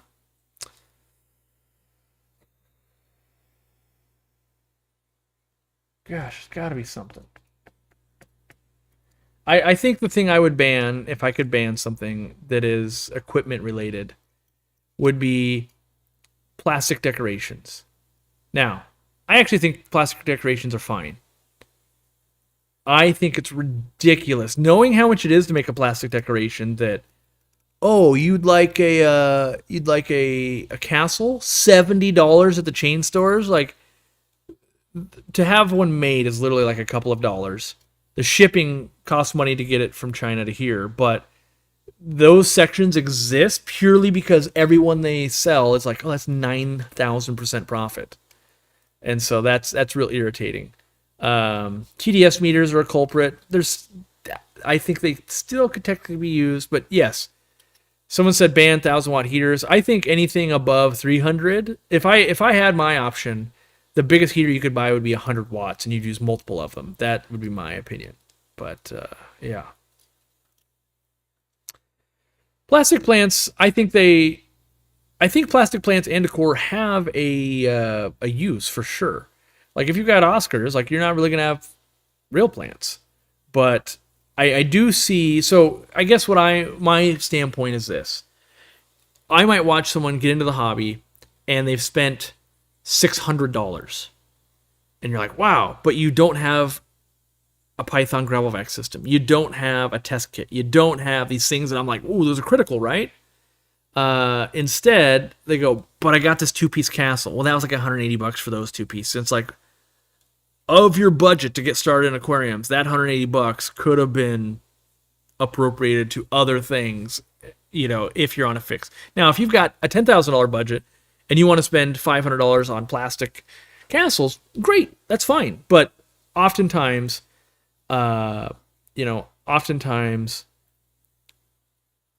people have a fixed budget. My brain was processing only Oscars, saying plants are possible with Oscars. That is true, yes. possible and recommended are different things. Like, I'm not going to go on my website, like, yeah, just buy any of our crap, and then it'll be fine with your Oscars. Like, Oscars dig a lot. They don't really go out of their way to destroy plants. They just dig a lot. And yes, you can, almost everything can be done, but there's still, like, what are the odds? And based on tank size, and what are you feeding, and what are you doing? Stacy Hart donating a membership. Thank you. Congrats, Daniel C. Let's see. Painting your sunroom. I kind of wish I had a sunroom, honestly. And plastics are bad for the fish as they break down. Sure. I think the paint's worse, probably, but I'm honestly not convinced that stuff in our water all the time is not bad for fish. Like, if we're truly looking at it, like, I'm not sure it's any that much worse than a lot of the other stuff we're doing in aquariums.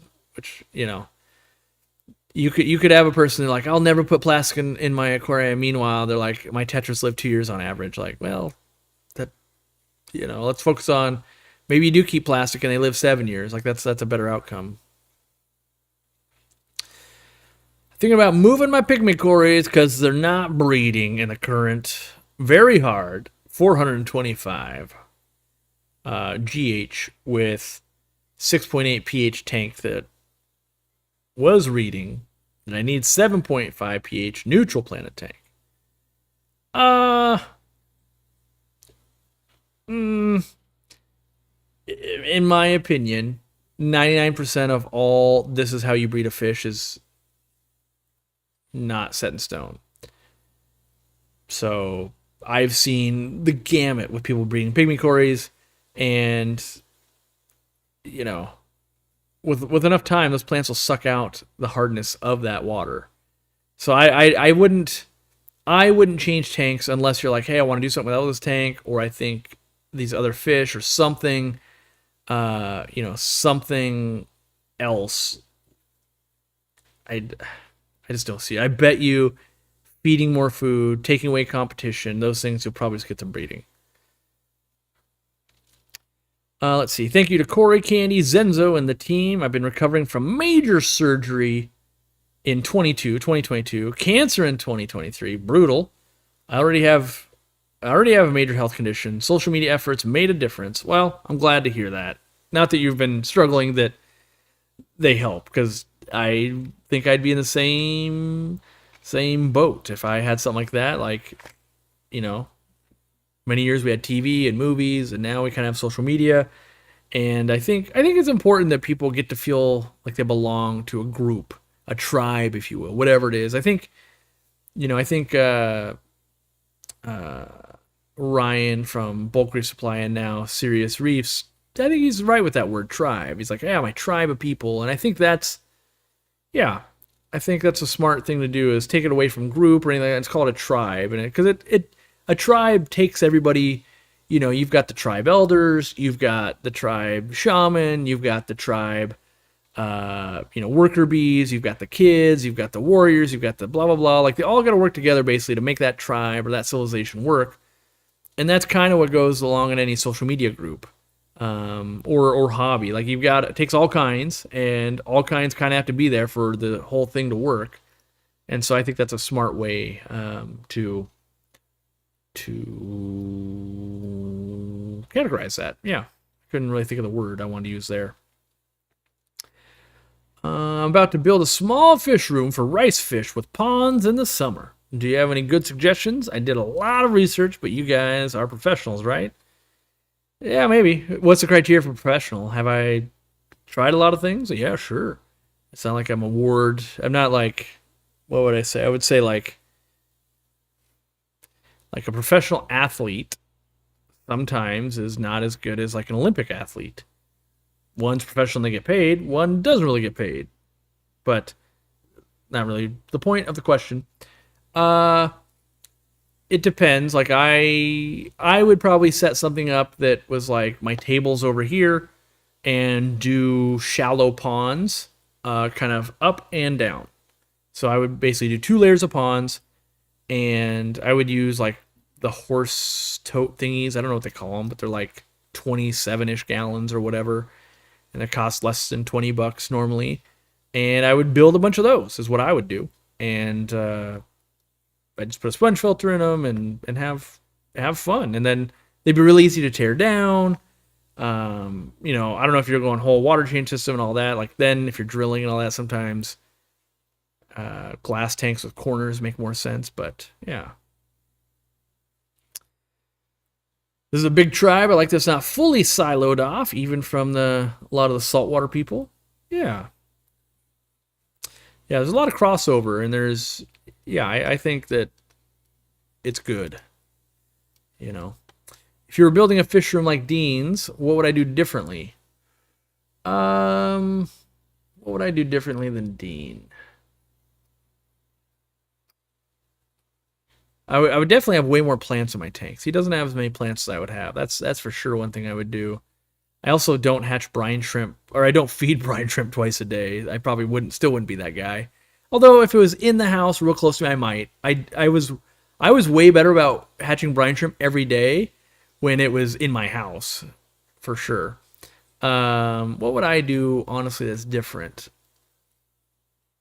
I think I would just have way more libraries than he runs, but I would, yeah, it's pretty similar because we have been friends for quite a while now, and we test products and we do things. A lot of our way of thinking is pretty similar on a lot of things now. Not everything, but um, yeah, I wouldn't change a whole lot. It'd be like I would probably run less 40s than he's at, which I realize I have 12. I realize that, but if I could wave a magic wand and change them to 20s, I probably would. The fact that they're already there and they're fine, I just let them be 40s. So, yeah, I'd probably run. Oh, I would get rid of the hang-on backs and the canisters he uses. Kind of just a real pain in the butt. I don't think it's really needed, but that's how I would do it different. Because sometimes to clean a filter, he's like, well, I actually have to tear down this filter and move this tank to the right, and then I can get to that filter. I'm like, oh, that sounds horrible. Why are high fin Chinese fish so hard to keep alive? I heard they need pristine water quality. I lost a couple, and I'm thinking it's due to hard water. In my experience, it's due to heat. They want to be cold, like above 70 degrees. They do not do well in water. They also pretty much want to eat algae, and there's almost never enough algae, and they've got a voracious appetite, and they get huge. So typically you find people have success in outdoor ponds, but not so much indoors because it gets too warm, not enough algae, not enough going on to keep them happy. Let's see. I said something about Japan. I don't. Oh wait. Any plans for a Japan trip anytime soon? No. Been to Japan once. I could go back. If I do go back, I'd be hanging out with Ryo. But I think yeah, I won't talk about what he's wanting to do, but there could be, depending on what he does. There might be some trips to Japan. Also, might be trips to Singapore. As you've noticed, I haven't done any traveling, and it's mostly a funds and focusing on business thing. There's a lot to manage, a lot going on, and yeah. Plus, want to spend time with family. Definitely some of the family's getting older. Want to make sure that if this is the last Thanksgiving, glad I had it with them. Let's see here. 23 tanks is my limit. I might downsize with more gallons. Yeah, I don't know what my limit is necessarily. I think some of the best trade-offs I could make for my own personal hobby would be getting rid of the 800 gallon. And maybe not even replacing it, but even if like the 800 gallon turned into 14 more 10 gallons, I probably would get more utilization out of it right now. However, once I get the 800 gallon like just dialed in, so it's like 3 years old where it's sitting and everything's done, it's looking good, I'll enjoy that tank a lot because it'll be more like, hey, that's an exhibit. There's not a lot of changing of it. But right now there's a lot of like, well, not happy with this, and I want that to grow, and this needs to do a thing. And so whenever I look at it, I just go, ugh. Yeah, I gotta do that. So it's like, I clean my garage, and for a year and a half, it's like, I need to clean my garage. And I finally do it now. I'm like, yeah, I love it. Clean garage. Why don't I have a clean garage all the time? That same thing's kind of going on with this 800 gallon. Why don't I keep this thing looking awesome all the time? It's like, well, I'm trying, but whether it's a power outage or I do have to travel or there's commitments or there's a thing. I don't really get stretches of my life where why not just work on that for 6 weeks straight? Can't. So it's got to be these bite-sized chunks, and it's hard to make a lot of progress in bite-sized chunks. I'm working on downsizing my rice fish. I was pulling all the babies constantly and could not rehome them. I would like to try other fish. Yeah. Yeah, there's only so many rice fish that are going to move. Guppies kind of always move. I love guppies. Like at worst, they're a fancy guppy for $5 in a store. At best, they're, you're selling them as like pairs and you're getting 30 or 40 or 50 or $100 or whatever. How many hot dogs can fit in a 800-gallon? I'm not sure off the top of my head, but the only way to truly test that would be to fill it with dojo loaches until they couldn't move. They're basically a swimming hot dog. Kind of love dojo loaches, and I real tempted to always bring them in. For whatever reason, that's another fish. I can't like get my hands on normal dojo loaches. I got tons of golden dojo loaches, but I don't know if they're all being eaten because it's a common fish to be eaten, and that's why they used to be just stupid cheap all the time. I'm not sure why dojo loaches all of a sudden are just like, where are they? They're not nearly as... They used to be like, hey, you can buy that fish for like... I remember buying them when I was a hobbyist. So before I worked at a store, but I didn't own a store. I remember buying them in bulk from this other store for 15 cents each as long as I bought 100 at a time. That is fun and gross at the same time.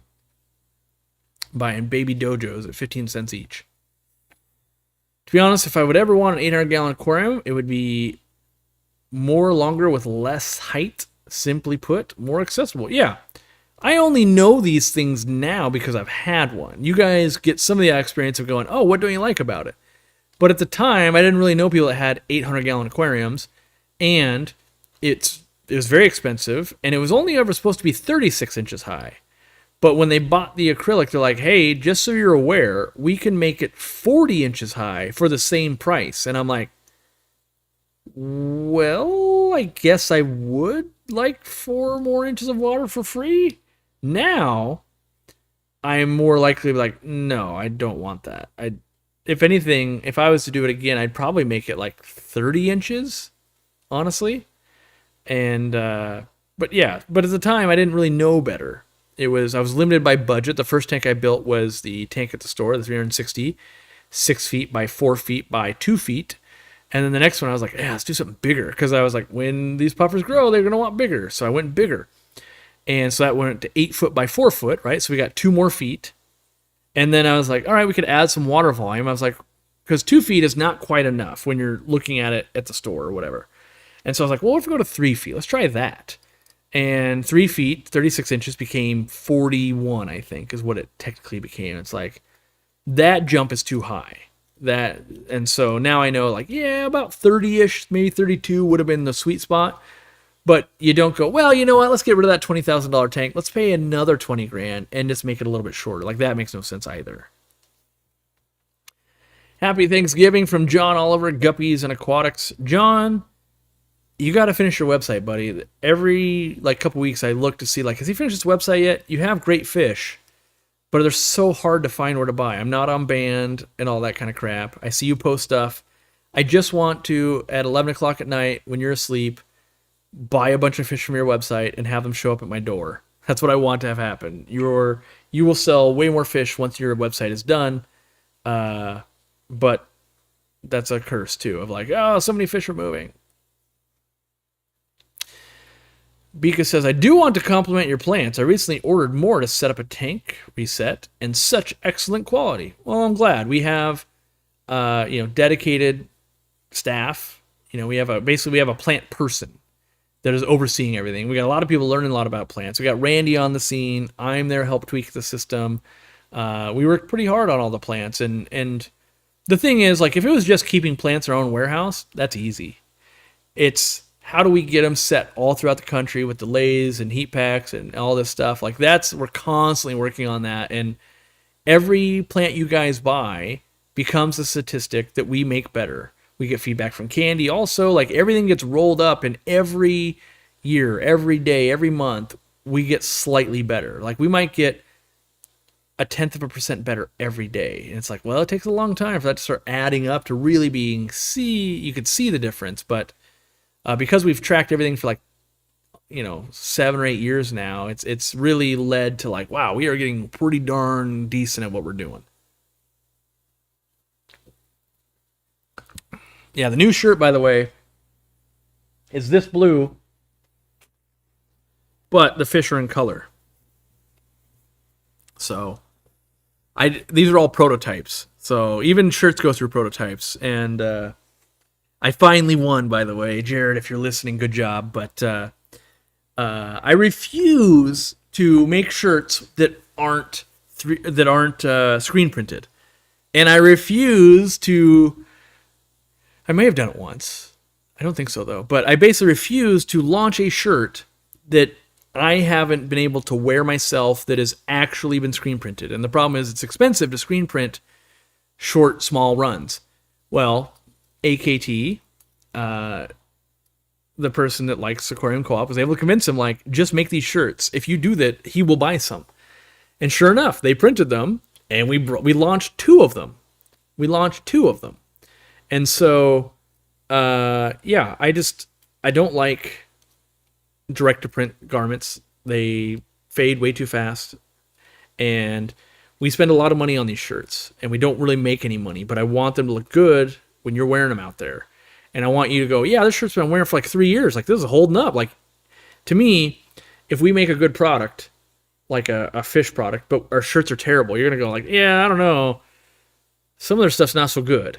And so, like, I honestly think when we sell you a shirt at $13, we might make $1, maybe, between the shipping and all the extra little steps and the credit card processing fees. But that's not the point. The point's not to make money on shirts. It's to give you guys a way to share your hobby with other people and represent us. You're basically helping advertise, which we super are thankful for.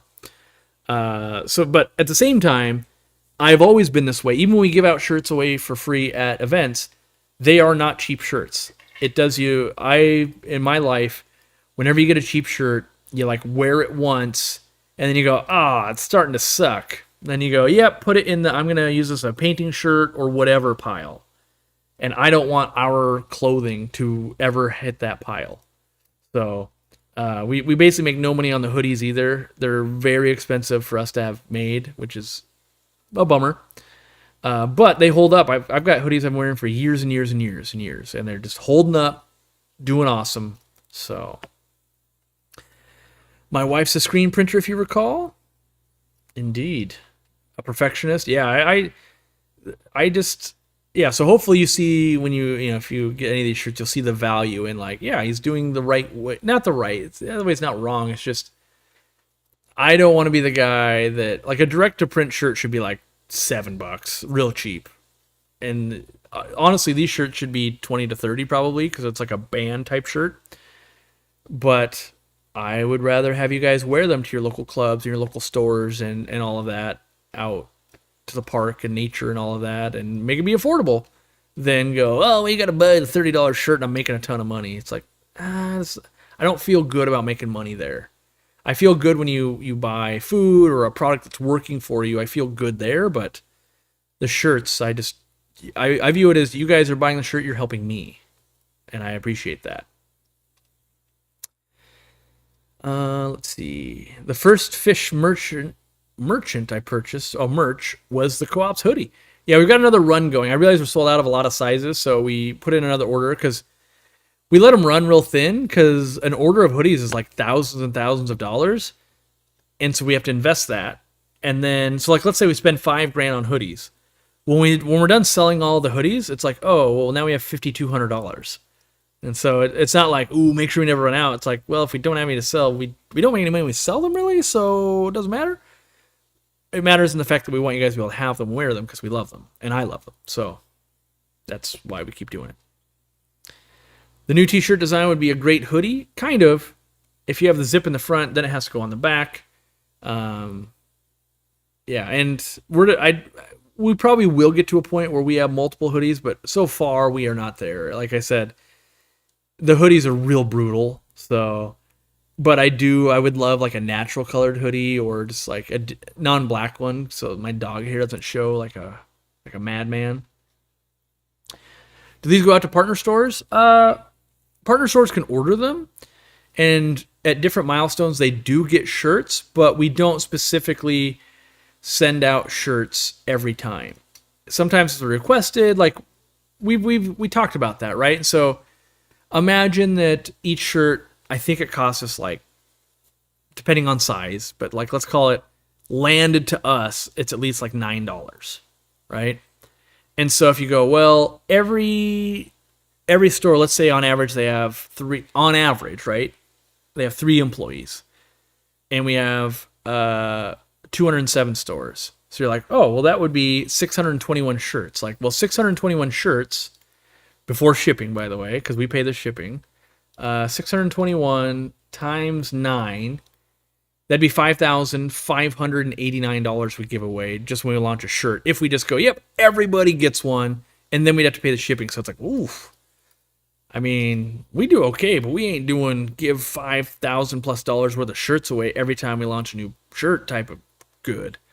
But usually we'll try to, basically when it comes to influencers and stores and things like that, the more you guys wear it and help us make money on like selling a food, the more we're gonna be like, yeah, try to get that person an extra shirt or something, or a promo item or something. But at scale, it's only gonna get harder too. Like, well, you used to give us every shirt, like now you have 500 stores. Like that all of a sudden that's 1,500 shirts at $9 a piece. Like, and so what stores do? Because I've gotten shirts from like CCAM and other stuff. You get these shirts and they're the cheap ones. They're like, oh, you got the shirts that you could have made for $3. Now all of a sudden it's 1/3 the price. Like, yeah, 200 and some stores was only, $1,700. But you get a shirt that you're like, yeah, no, I'm not in love with it. And we want it so that you love that shirt. That's what we want. So puffer hoodie and men's sizing. Everything that we sell is quote unquote unisex sizing. We may be at a size now where it makes sense to have like kids and women's sizes, but when we tried it I think twice in our time as a company, and both times it failed horribly. There'd be, the minority be like, I need a women's medium, I need a toddler's 4T, and you're like, okay, we'll launch them all, and you're like, sweet, we sold 6, and now we're clearancing them out after 2 years of no one buying them. Whereas like people on average, they'll be like, yeah, you know what, I'll just, instead of a women's medium, I'll buy a unisex small. And then like that works for a bunch of people though. So, I don't know if we just have to be like, what size you have to get to before you're like, yeah, we moved this many children's sizes and this many women's sizes. But so far, every time we tried that, I've been like, oof, let's not do that. That hurt. Just wishing everybody a happy Thanksgiving. We couldn't do what we do without all of you. We are thankful for each of you, says Candy Overhauls, who's been with the company quite a long time now. I would imagine that Candy has done probably as many of these Thanksgiving live streams that I have, and I would say she's an example of, she donated her time for a long time. The co-op could not afford to hire customer service and have people in the live streams, but people would donate their time, just like we have mods on the forums and in the Facebook group, and sometimes it works out to like, yeah, now she's had a career with Aquarium Co-op for quite a while now, and we try to do our best and take care of our people. So let's see. I wear a men's large, not sure what size to get. I don't know. Like, people ask me all the time, like, how true to size, and I'm like, well, Zenzo wears a medium, and like that defies logic, right? Because he likes to wear it like it's I don't know, really tight. But in general, I feel like if you look at the reviews on our shirts, people don't say like, oh, it totally didn't fit. Like, I think it's just kind of like, yeah, it's standard sizing. Like, it pretty much is what it is. Let's see here. I've had a pair of electric blue ram spawn. had another pair in the same tank try to spawn for over an hour, and they laid eggs. You think hormones in the water made the female try to spawn when not ready? That can happen. Sometimes the hormones will do that. Sometimes they can get rowdy and they don't feel safe. But yeah, a breeder trick is to change water from a tank that's breeding into another tank can help stimulate some spawning sometimes, even of different species of fish. I only buy plants from you guys. Our local fish store doesn't really care about fresh water, and their plant selection is limited. Yeah, that can happen. Maybe, all it takes though is them getting an employee or two that are into the freshwater section. It can fix itself for you. So, you never know. Using my Aquarium Co-op mug for a mixed cocktail. A couple of family members think I shouldn't be drinking this early. I'm only having one. That's how it starts, even though I don't drink, so I don't really know.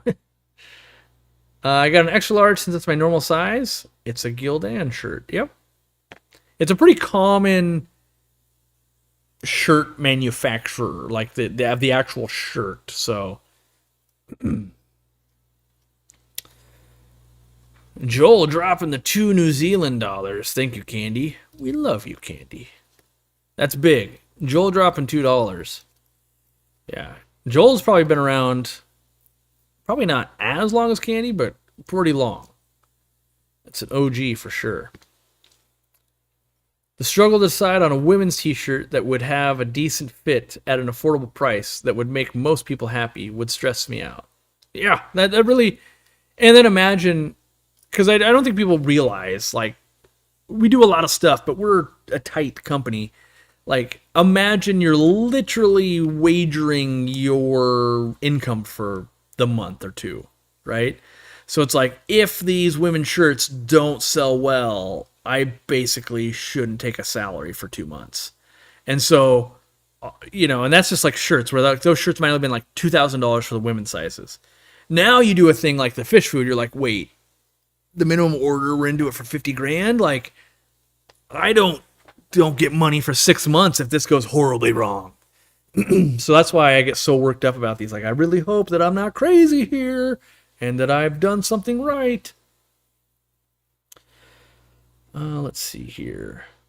I have a feeling I'll need a candy when I open my store. Well, I think when you open a store, you won't. When you have a successful store, you will. And what I mean by that is, at the beginning, you need to be the one reading the feedback, helping the customer so you can make your store better. Once you've been doing that for quite a while and you've ironed out most of the kinks, then you can have someone managing the things that slip through the cracks and report back. Like, a lot of Candy's job, because there's people under her as well in the customer service team, it's to collate all the feedback, get in meetings with different teams and go, hey, here's what we're hearing, here's what we're seeing. I gotta stand up for a second, like my shirt and my underwear are not cooperating. There we go. And so, getting into meetings, providing feedback, looking at numbers, executing things like that takes scale to do that. Like, it doesn't make sense to be like, well, here's a report. We've had 3 people email us this week, and I'll just read each 3 of them to you. Instead, it's like, okay, we've had 3,000 emails, and here's the big topics that are coming up. Hey, this seems to be a thing. Hey, this seems to be going on. We think we got a website thing going on over here. We saw this in Facebook. We see this on the forum. We see this here. Whether we take action on them or not, that's more meetings get had about all those things. But someone has to surface it, because if Corey's in the Amazon, no one's watching what's going on in the Facebook group until he's back. So I want to thank you as a consumer and a viewer for the investigative work. Your company goes beyond marketing on such an ethical level. We try to.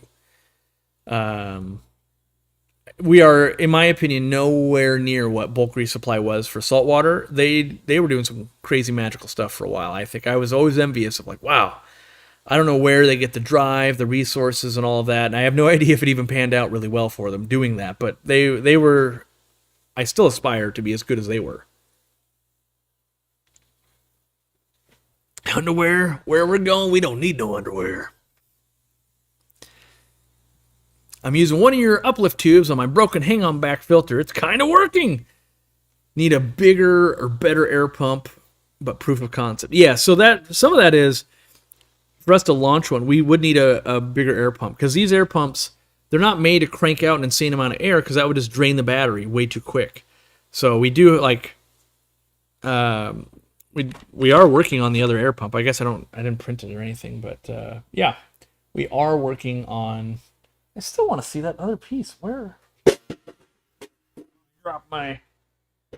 did I put that? My 3D printed piece for the feeder. I just thought it looked so cool. I don't know where it went. Oh, it might be over on my workbench. Let's see here. But anyway, need a much bigger, stronger air pump to really start lifting water out of water, I guess. That sounded weird, but like lifting water out of water, that's what I gotta do.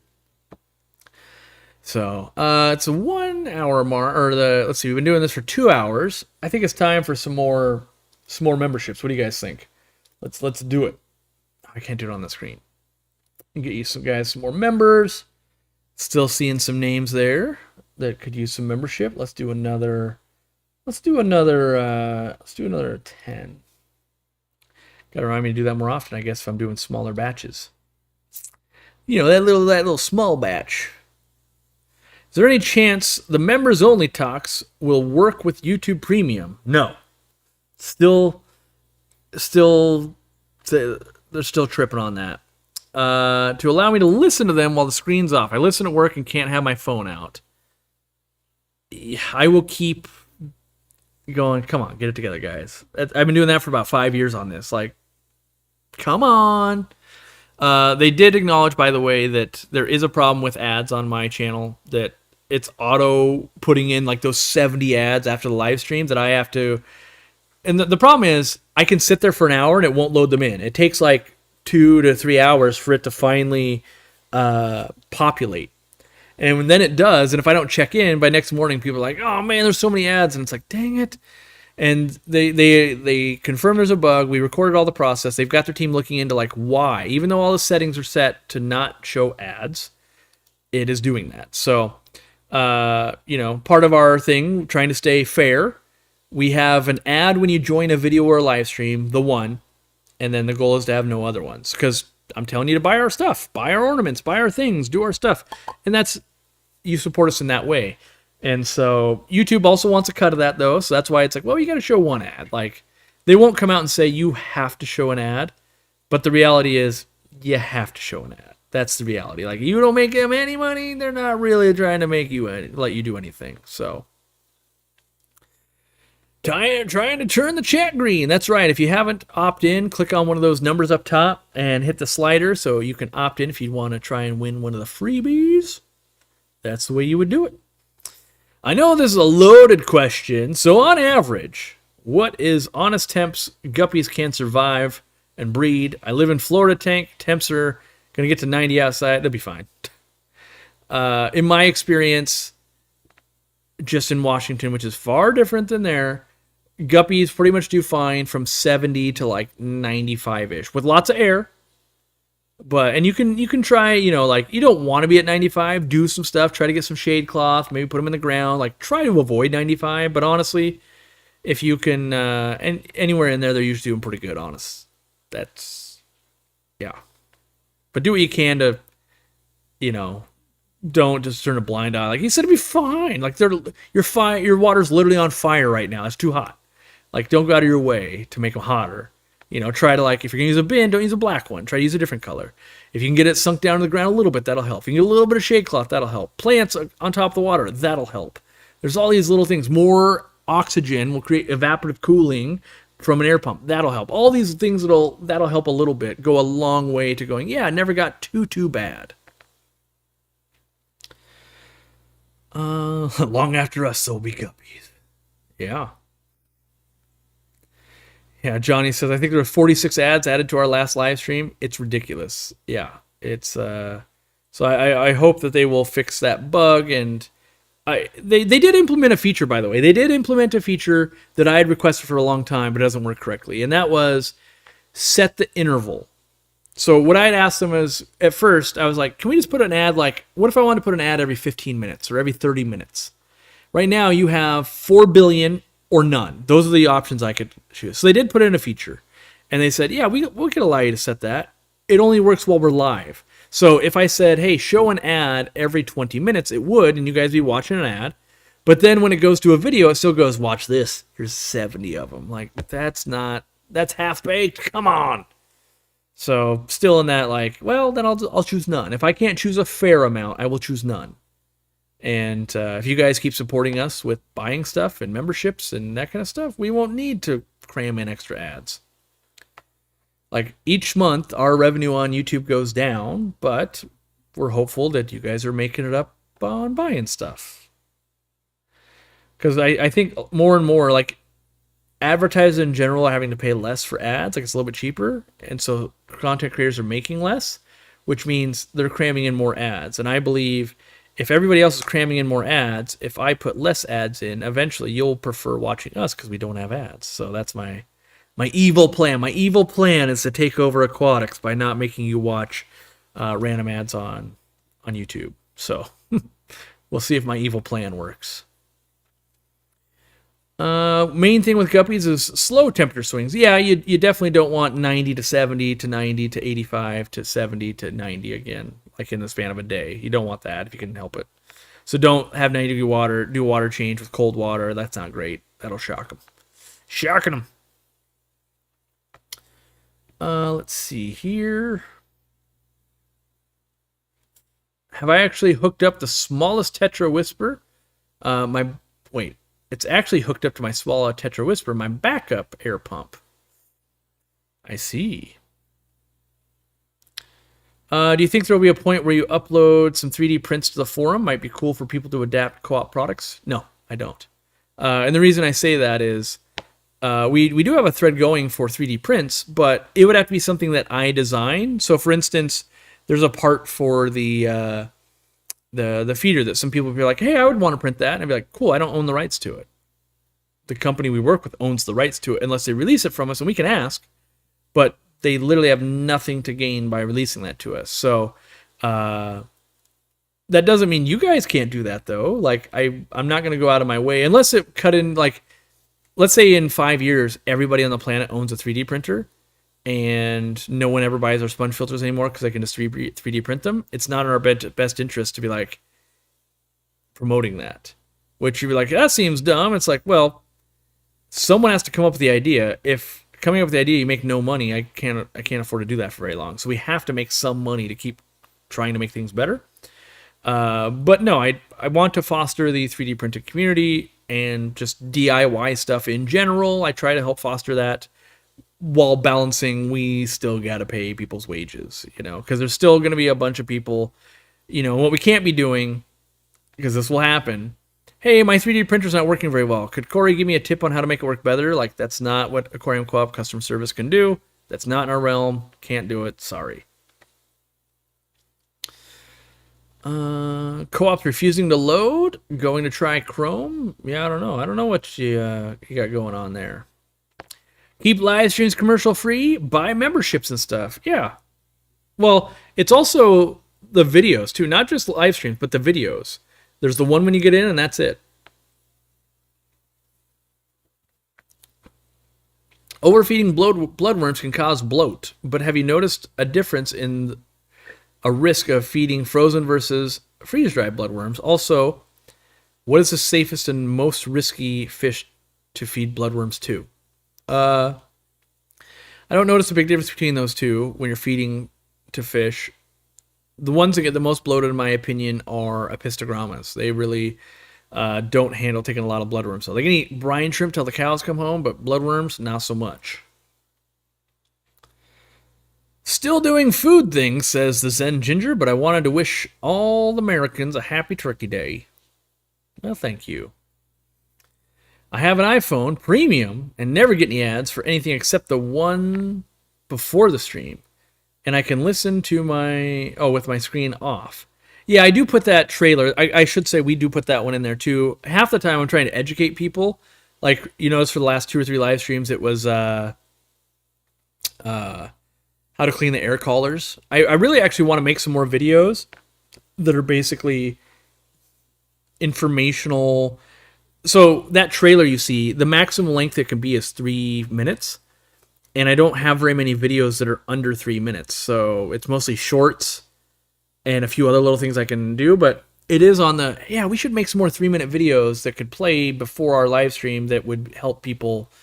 Like, here's how to clean a sponge filter, here's how to gravel vac, here's how to do these things, like, in 3 minutes. So that way you go, oh, that was useful. And so even though it's like everything's, there's always going to be people like, that's a commercial because it helps your business in some way. Like, yes, sure. But it's a big difference between, like, today's was like, I really like the easy planter, buy our crap, versus here's how to propagate plants in 3 minutes or something, right? Big difference there. Still both benefit us, but big difference in, you know, one's a direct sell, like, hey, buy our crap. The other one's like, you don't have to buy our crap, and you could still get all the benefit out of this. I've never done it, but I'm going to do a father fish tank. So if we're able to ban stuff, I'm going to ban father fish, like that term. I much prefer soil tank, dirt tank, that kind of stuff, because that concept is much bigger than father fish was, been around a long time, and I do think credit needs to be given to potentially Dr. Diana Wallstad. There probably was other people early as well. I think Dustin's Fish Tank gets some of that credit. I think there's a lot of people that get some of that credit. But anyway, that's my own sidebar. I was thinking about doing it in a 125-gallon African cichlid tank. What do I think? I think that would be a literal train wreck. African cichlids like to dig. About the one principle when it comes to a soil tank is no fish that will dig. That will just turn into a real mud pit real quick. So being that you've never done it, I would highly recommend start with like a 10 or a 20-gallon tank. Get your hands wet, seeing how it works. Like, okay, and you'll learn stuff. The first 2 or 3 tanks, like, maybe I'll do a little bit less of a layer, maybe a little bit this. Like, ooh, I got to really know where the plants are going to go. I'll try this. And then after you've done that, then maybe you tackle a 125-gallon tank. But do know that digging fish will get into that dirt, which is basically mud, and you'll just have the dirtiest water you've ever seen. And it's really hard to combat. So you definitely want it to stay in those layers. Anything you can do to do that. So I would highly recommend that. Let's see here. Toothpick and a syringe of air works every time for cleaning the air colors. Yeah, I reckon it would. I just use a syringe myself. That came from a fan, and I love that, by the way. I love when fans go, hey, this is the thing I found that works the best, and I try it, and I go, oh, that is working the best. Let me tell people about that, because I can only learn so fast. I have a product, and like, yep, this is what I know, but now 20,000 people have this product, and now I get 20,000 opinions, like, oh, we learn really fast once that starts happening. So that happens pretty often. We launch a product, and then we do a bunch of fast learning with 20,000 people using it, and then it gets a lot better in a fairly short amount of time. We got to sell through and do that kind of stuff, but yeah. No amounts of Purigen will save that tank. Yeah. Ain't that the truth? I have the worst time with lighting to grow plants better and end up with hair algae, black algae, brown algae. All my tanks are dirt and heavy plant tanks. Well, I don't want to turn this into a giant war, but there's only a few ways to control plants, and that would be nutrients and lighting. And with dirt, you basically can't control the nutrients, so you can only do the lighting. And when people don't get it to work, it's like, well, you've removed one of the key factors to control algae in plants from the equation, and you kind of, I see some merits for dirt tanks. You can see here, like, why do you have hundreds of tanks that you interact with and none of them are dirted, Corey? Like, because it's not my preference. It's not that it couldn't work. To me, it's just like, to me, dirted tanks are like a bicycle. Like, yeah, why would you drive to work when you could ride a bicycle? Like, well, because it's raining and it's dangerous and it's 37 miles. And like, yeah, but I ride my bike. Like, cool. I like to drive. Like, that's just, and that's kind of the thing, is like, yeah, I just don't like those tanks. I've done it. I've had success with it. I wanted it. I was the guy that wanted it to work. How amazing it would be if you just never had to worry about fertilizer. What I typically see, and the people that will be critical of this, they're going to be like, I see that in your tanks too, Corey. You're stupid. Like, I am. I'm real stupid. Let's get that out of the way. Corey's real dumb. His tanks look like garbage. Don't listen to that guy. With that being said, the majority of the people I see doing dirted tanks, their tanks are not something I want to look at. They've got too many tannins. I can see deficiencies in the plants. I see you have to select certain fish so they don't dig. I see these things. Rarely do I see something that I'm like, wow, that's been done really well. I would like to now do that. So what I want to say is just because I am overworked and my tanks don't always look great at all, does not give an excuse to like, yeah, dirted tanks are the way. I'm not also saying my tanks don't do it my way either. I'm just saying I pretty much don't think it's the right move for a lot of people. But for some people, you know, if you want to go get a jar of mud out of a pond and turn that into a fish tank, that will be fascinating. That will not be a dope-looking planted aquarium, but that will be fascinating to look at all the microorganisms and what's going on in there, and that is different than a planted, good-looking aquarium, in my opinion. And I believe that's what most people want, by the way. I believe most people go, I want an aquarium that looks good with those plants and those fish, and they really don't care how they get there. They just want the result. And I don't think dirt makes that easier. Especially, like, the biggest lure of dirt for me is that it's free. It blows my mind that seemingly the people that promote this, they sell literal dirt. Like, yep, we got some dirt, we put some additives in it, and for $30 you could own it. And so to me, the biggest thing is like, yeah, probably just amend your own dirt, buy your own, organic dirt, whatever you're gonna do. But even then, I don't like it. Even like I'm the guy that likes stuff to be cheap, and even I don't like it. Doesn't mean you won't like it. You should try it. Everybody in this chat should try a dirted tank. By all means, you should know so that way you can go, this is what I like or what I don't like. It's probably more like maybe licorice. You might be a black licorice person, or you're a red licorice person, or you don't like licorice at all. But the person that loves black licorice, they're not wrong. They just love black licorice. I think it tastes disgusting. Doesn't mean I'm wrong. I still think it tastes disgusting. But if you love it, you can love it. Oh no. My wife just ruined my life. She says, I think I've decided 2025 is the year of the mud skipper tank in the house. Oh good. We get to do brackish water in the house. That will be awesome.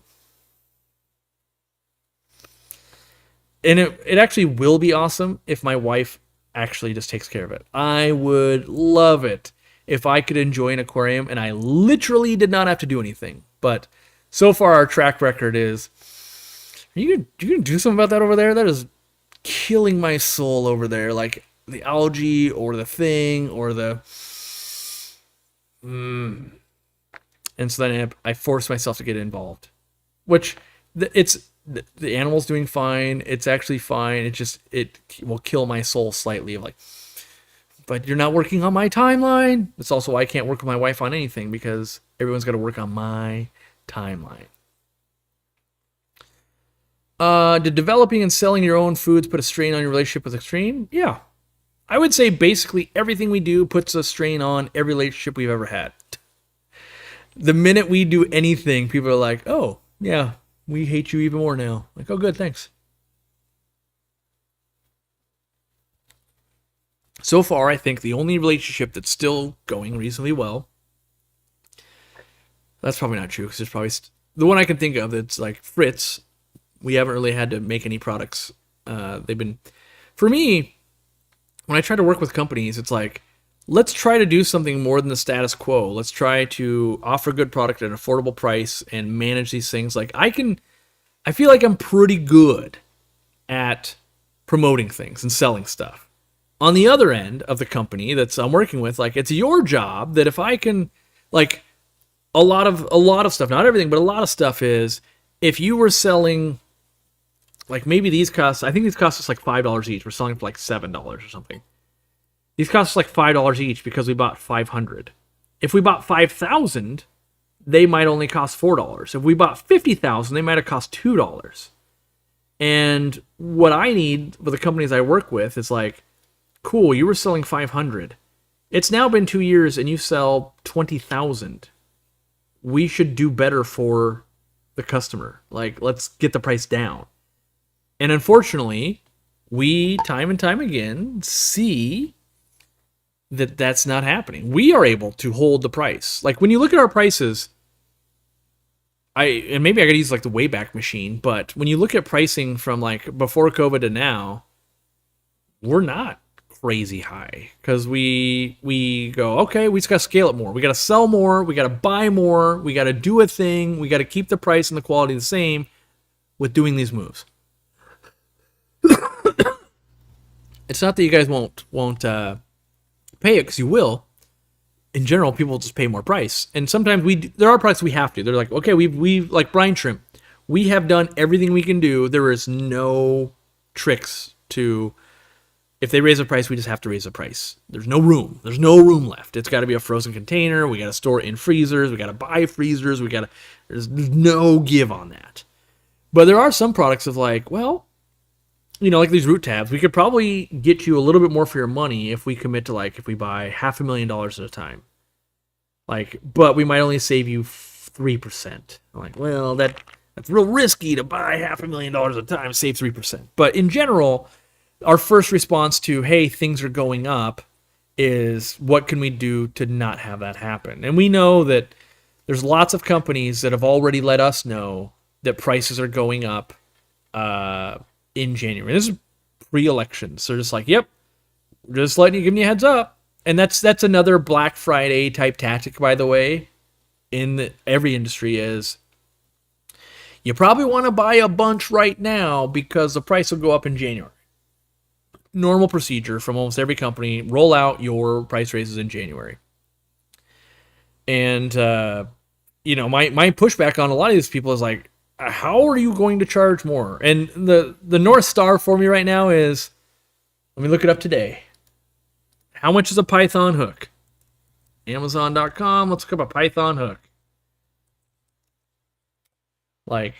We can all agree that Python makes the best water changing systems and has for many, many years. We can all agree. But I think we can all agree that one piece of plastic with no moving parts at all should not be $25. I think we can all agree on that. And then you can see what about this Chinese-made one, Dreyu, where they're retailing it for $14. And then Corey, what about pre-COVID, where the Python hook was $13? Yeah. And so I think they have a patent on the Python hook, but that product will come to an end basically once that patent runs out in 10 years from now. Everybody will just be like, yeah, one piece of plastic like that is real cheap. We should just sell it at a reasonable thing. And so I think it's on, and I hold ourselves to that as well. I'm always trying to get more value. Can we get 5 more root tabs in the package? Can we? And then sometimes it's very little. Our dechlorinator, you're only saving a few 50 cents maybe compared to competitors. There's not a lot of room there. But we're always trying. And I fight with my own company on this all the time. How can we make it cheaper? It's like, Corey, we have to make some money. I'm like, yes, I know, but let's make sure we've done everything we can to make the product better and get it at an affordable price. And then I can sit in front of everybody and go, I've tried my hardest. There is no more room on that product. That is as low that I can go and still keep everybody employed. So, yeah. By the way, you should all still buy Extreme Krill Flake and stuff. Just because we're both making foods doesn't mean... I look at it more like two restaurants. Maybe they're an Italian restaurant, or maybe they're an American diner because they're USA only, right? Maybe we're making Italian and they're an American-only diner. You can definitely eat from each of us every week. It's not direct competition. They've got flake foods that are amazing. They've got bottom-feeding foods. They've got all these things. We've only got a couple of products, and it's going to take me time to develop more. So, and it doesn't mean that all the stuff that I would develop is even better. Different use cases. We don't even have a food with spirulina in it. If you needed spirulina, we don't even offer it. So, but over time, I think it will make sense for us to develop these products, because it just makes sense of it would be yeah, we go to the diner let's imagine we go to the diner 5 times a week because I got the best food, right? Extreme, the burger diner. We go there 5 times a week. It's in my best interest to learn how to prepare burgers and chicken strips and things at home because I like them. And so I will probably do the same thing. It's like, hey, I want to make my own pleco food or something. Like, I'll start working on it. It might take me a couple years to figure it out. So, yeah. Let's see. What do I feed my shabunkins? I'm happy to say my shabunkins that are swimming swirly has made a full recovery. That's awesome. You beat the odds on that one. I like to hear that. Honestly, my shabunkins eat, the ones that I have in my fish room, they eat duckweed and they eat the community pellet. So low key, kind of wanted to make a food for goldfish that I thought was dope and would bring out color, and it does. And then freeze dried brine shrimp cubes. So it's basically duckweed, community pellet, freeze dried bloodworm cubes. Not bloodworm, sorry. Freeze dried brine shrimp cubes. Let's see here. You heard it here first, spirulina flakes from Aquarium Co-op. I honestly don't think we'll ever make a spirulina flake. Fish don't actually want to eat spirulina. It tastes bitter. So my first metric is, do fish love eating it? And in general, they don't like eating spirulina. And so we will probably make a product that has some spirulina in it. But, it's basically like, we're not going to open up the broccoli restaurant. Like, everything we do is broccoli. Like, no one's down on that. But we could make you a rad steak and a baked potato, and there might be some broccoli on the plate. And you're like, yeah, I should probably eat some of that broccoli. It's good for me. Like, that's what we would do. It's like, yeah, we'll get a little bit in there somewhere. I'm wanting to get back into the hobby after about 27 years. I've got a 40-gallon acrylic aquarium in storage in our basement. Should I be concerned about it leaking because of age? Typically, if it hasn't been in the sun for acrylic, probably A-okay. Honestly, acrylic's real strong.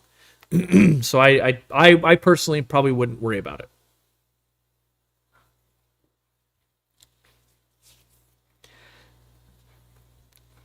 How do you say it? Cholera? Instead of spirulina? Yeah, there's a lot of stuff to that, and honestly, some of the studies show that fish can't even metabolize very much spirulina, like, and veggie matter in general. And then there's also the whole misinformation thing of like, well, I have a pleco, it wants to eat veggies, right? Like, not really. Most of them honestly want to eat meat, and so when you look at a Hikari algae wafer, for instance, first ingredient's meat. So there's a lot, but I also try to launch very limited SKUs. So less meaning more. So like maybe a food that sinks to the bottom, like I want to feed shrimp, snails, plecos, loaches, scaredy fish. And so it might have some calcium, might have some spirulina in it, and then probably most of our good blend that we've got running right now. We'll see. You can mix all that up and like, oh God, no fish wants it. Okay, back to the drawing board. I feed my shabunkins and Sarasa Comets extreme big fella pellets and duckweed. Yeah. I just think most people are feeding too big of pellets. So where I use big pellets is with fry. So when the pellet's bigger than the fish, I will use that. And then when the fish are bigger, I use smaller pellets. I don't want to have to like take the gigantic burger and like detach my jaw to get a bite. Instead, I want it to be bite-sized. So that's why our pellets are so small and they float, is like I want it so that, our community-sized type fish, which I haven't fed these guys, maybe I'll feed them right now, can just take bites. I will say our seal game is on point. Like, our seals are ridiculous. I kind of want to tell them, like, hey, don't make them so crazy hard to open, but that's also how I know they stay crazy fresh. I'm literally using a screwdriver to, like, open this bad boy. Like, that seal's no joke. Pretty sure garden gnomes can use that to sled when it snows. Ugh, I can't even get these little pieces off. But I'll put a bunch in the tank behind me so you guys can kind of see how it'll probably end up floating mid-water as well, because they start going aggro on it.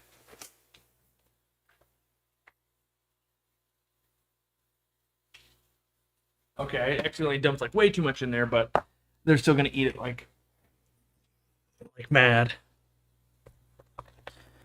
So you can kind of see the pellet itself like it's down in the mid water, but you'll also watch it float back up because it's a floating pellet, but with that much action, they knock it in and it kind of does that move. So yeah, it's all the way to the bottom from the, down. It's also down here, but you can't really see it on camera. But all the rams are eating it, and but it will float back up. Like if you watch a specific pellet, you're like, oh, it is going back up. Like 99% of the pellets do that. Which some people have asked for. Are you going to do sinking pellets and this and all that? No, we won't. And it's just because I don't like. I don't think it's good for stores to be like, yeah, we have it in floating, semi-floating, sinking, semi-sinking, and 3 different sizes, and this. And so all of a sudden, it's like you've got a food line of 70 different things. And it's like, no. You can feed all fish with basically like a couple of things. And for a long time for me, that was extreme krill flake. Yeah. Because it could float on the top, it could kind of be mid-water, and it could feed bottom. But now, if I want to battle snails or something, like I want all the food to stay on top. If I really want to get at all the little babies and stuff, that's kind of the more of the small fish feed. Yeah, so there you go. I'm slowly becoming a hoarder with driftwood, and my latest obsession is dragonstone. You're not wrong with that. I wish I had started hoarding more African bog log back in the day. I kind of thought we'd always import it, and it doesn't really come into the country anymore. So it's a bummer. I like big pellets, and I cannot lie. Fair. Let's see. Oh, nope. I don't want to buy that one. Hey, cancel. How about some more memberships? I'm giving them away. Congrats to who wins. Let's see. I keep wanting to ask what happened to the pond and had a tryptophan fueled. I was trying to figure out like tryptophan. Tryptophan fueled thought Corey has seals in his pond. Alas, the food seal he's talking about. Dang that tryptophan. The ingredient in turkey that makes you sleepy if you aren't aware. I'm changing substrate in my 65 gallon. Am I better off catching out all the fish and putting them in a cooler with an air stone? Or should I keep them in the 65? If you have a cooler and an air stone already, and you can catch them without too much stress, like just drain the water below, I really like to be able to move them out, do everything you need to do, get the water, make sure it's the right temp, then transfer the fish back. That's my preferred method. But sometimes you're like, oh, I got a bunch of coolie loaches and other stuff that can be, I got 10,000 shrimp. In that case, I wouldn't do that method. Only if I could catch all the fish out in 20 minutes or less. That's not so bad. And I'm good at catching fish and all that. Let's see. Those ones came through slow. Are we hitting the cap? I don't know.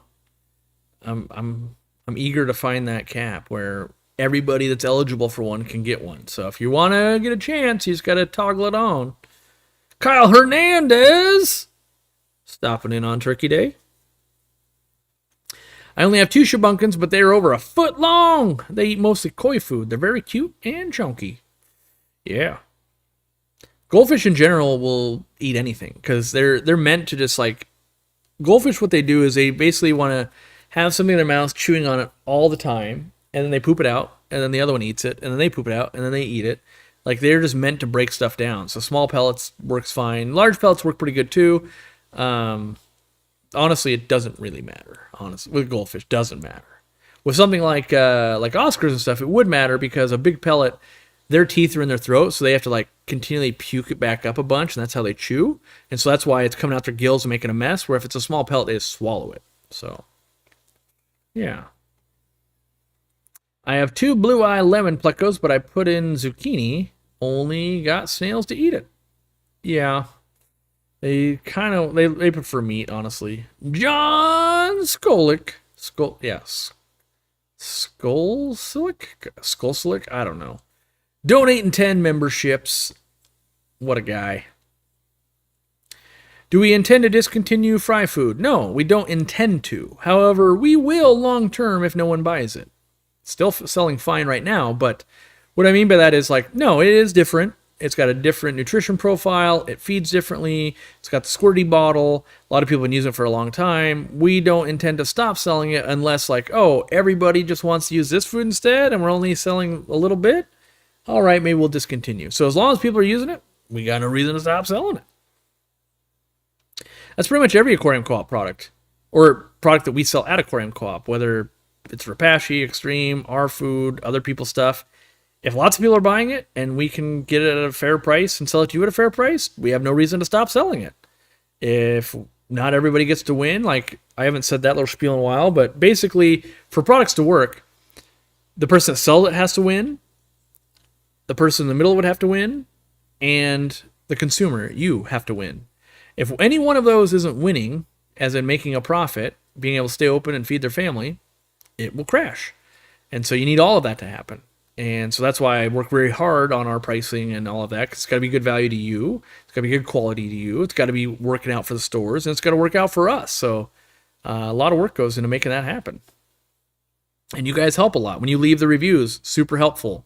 While I might not read every review, stuff does get surfaced. So if you leave reviews, people are reviewing them and surfacing, call out stuff in meetings for us. And so we might get a few thousand reviews a month, and someone like Candy is like going, hey, this is a noteworthy one. Hey, there's this here. Have you thought about this? All that kind of stuff does make it into the meetings. So it helps us a ton going, oh, I could solve that. Or like, ooh, I don't know. There's not really a way to solve that. That's kind of just that is what it is type of scenario. I'm using the fry bottles for the magic food. Yeah, I loaded some up in a fry bottle after everybody kept asking me, and it feeds out well. Yeah, it does. Yeah. I need to come to Houston, the Aquarium conference, and have a Q&A session. Yeah, we're not sure where we're going yet this year, if we are, but we got some invites and some things. We're looking at it. We might finally be crawling out of the depths to be like, hey, it's time to get back into the world, because we've got the move done. I really, I've been telling, I don't want to do any traveling until the store expansion's open. Like, I want to get these projects done so that I can go and start focusing on other things and not be like, well, I gotta do type of deal. These are going to be some fat, rosy, and gold barbs because I accidentally dumped too much in. Normally, I would never dump it from the thing. I just do it by my hand, but I was like, yeah, it's fine. I'm on the stream. What do I care? Yeah, they're gonna be swole in the wrong way. It's gonna be like, oh, I ate too much turkey dinner. What have I done? Look at that Thanksgiving meal. Although with this much, where's the eel at? I haven't seen the eel take it yet. If the eel takes it, it's gonna be amazing. I don't even see him. He's probably just angry. He's like, oh, this isn't frozen. I won't even come out. Yeah, as Candy says, reviews are very important. I have a meeting weekly on reviews. Yeah, we take reviews real serious. We catch a lot of flack of like, oh, you hide reviews. We don't. We honestly don't.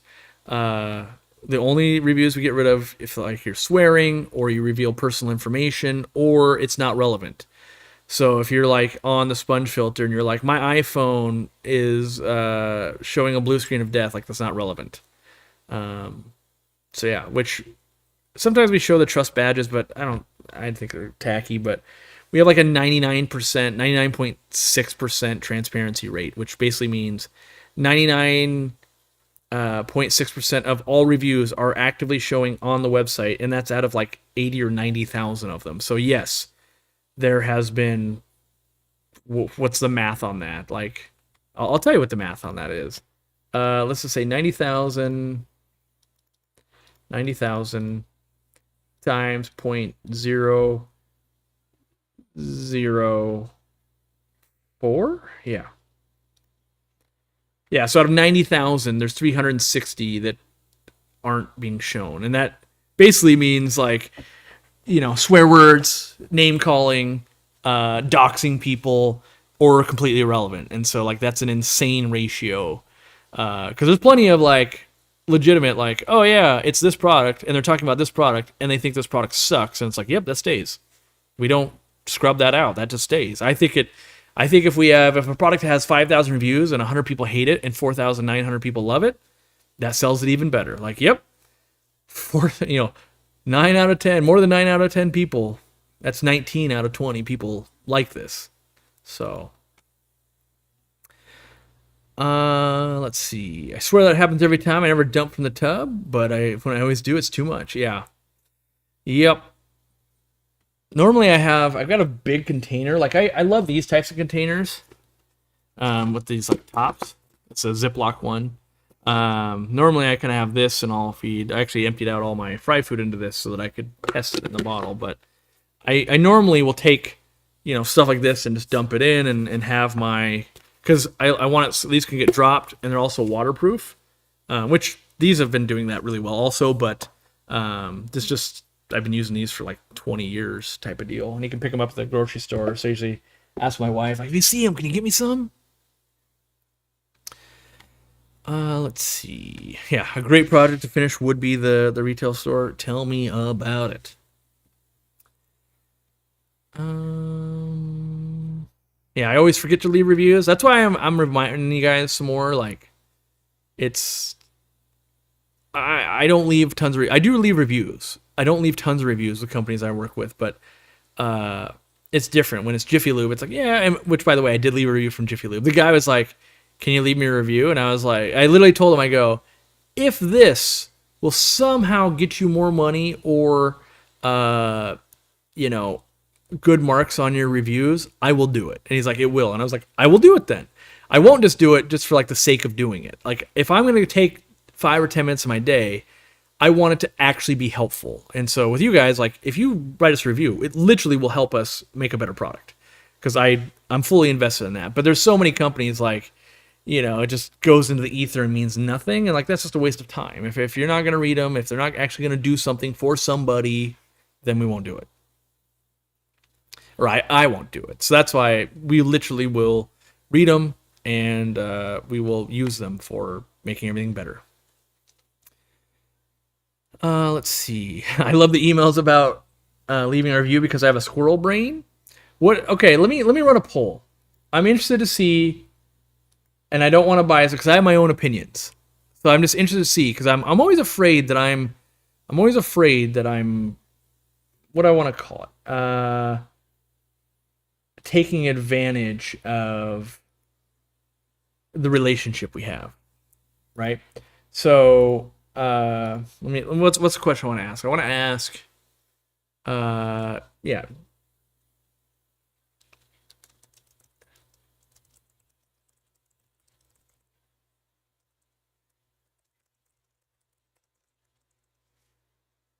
All right, there you guys go.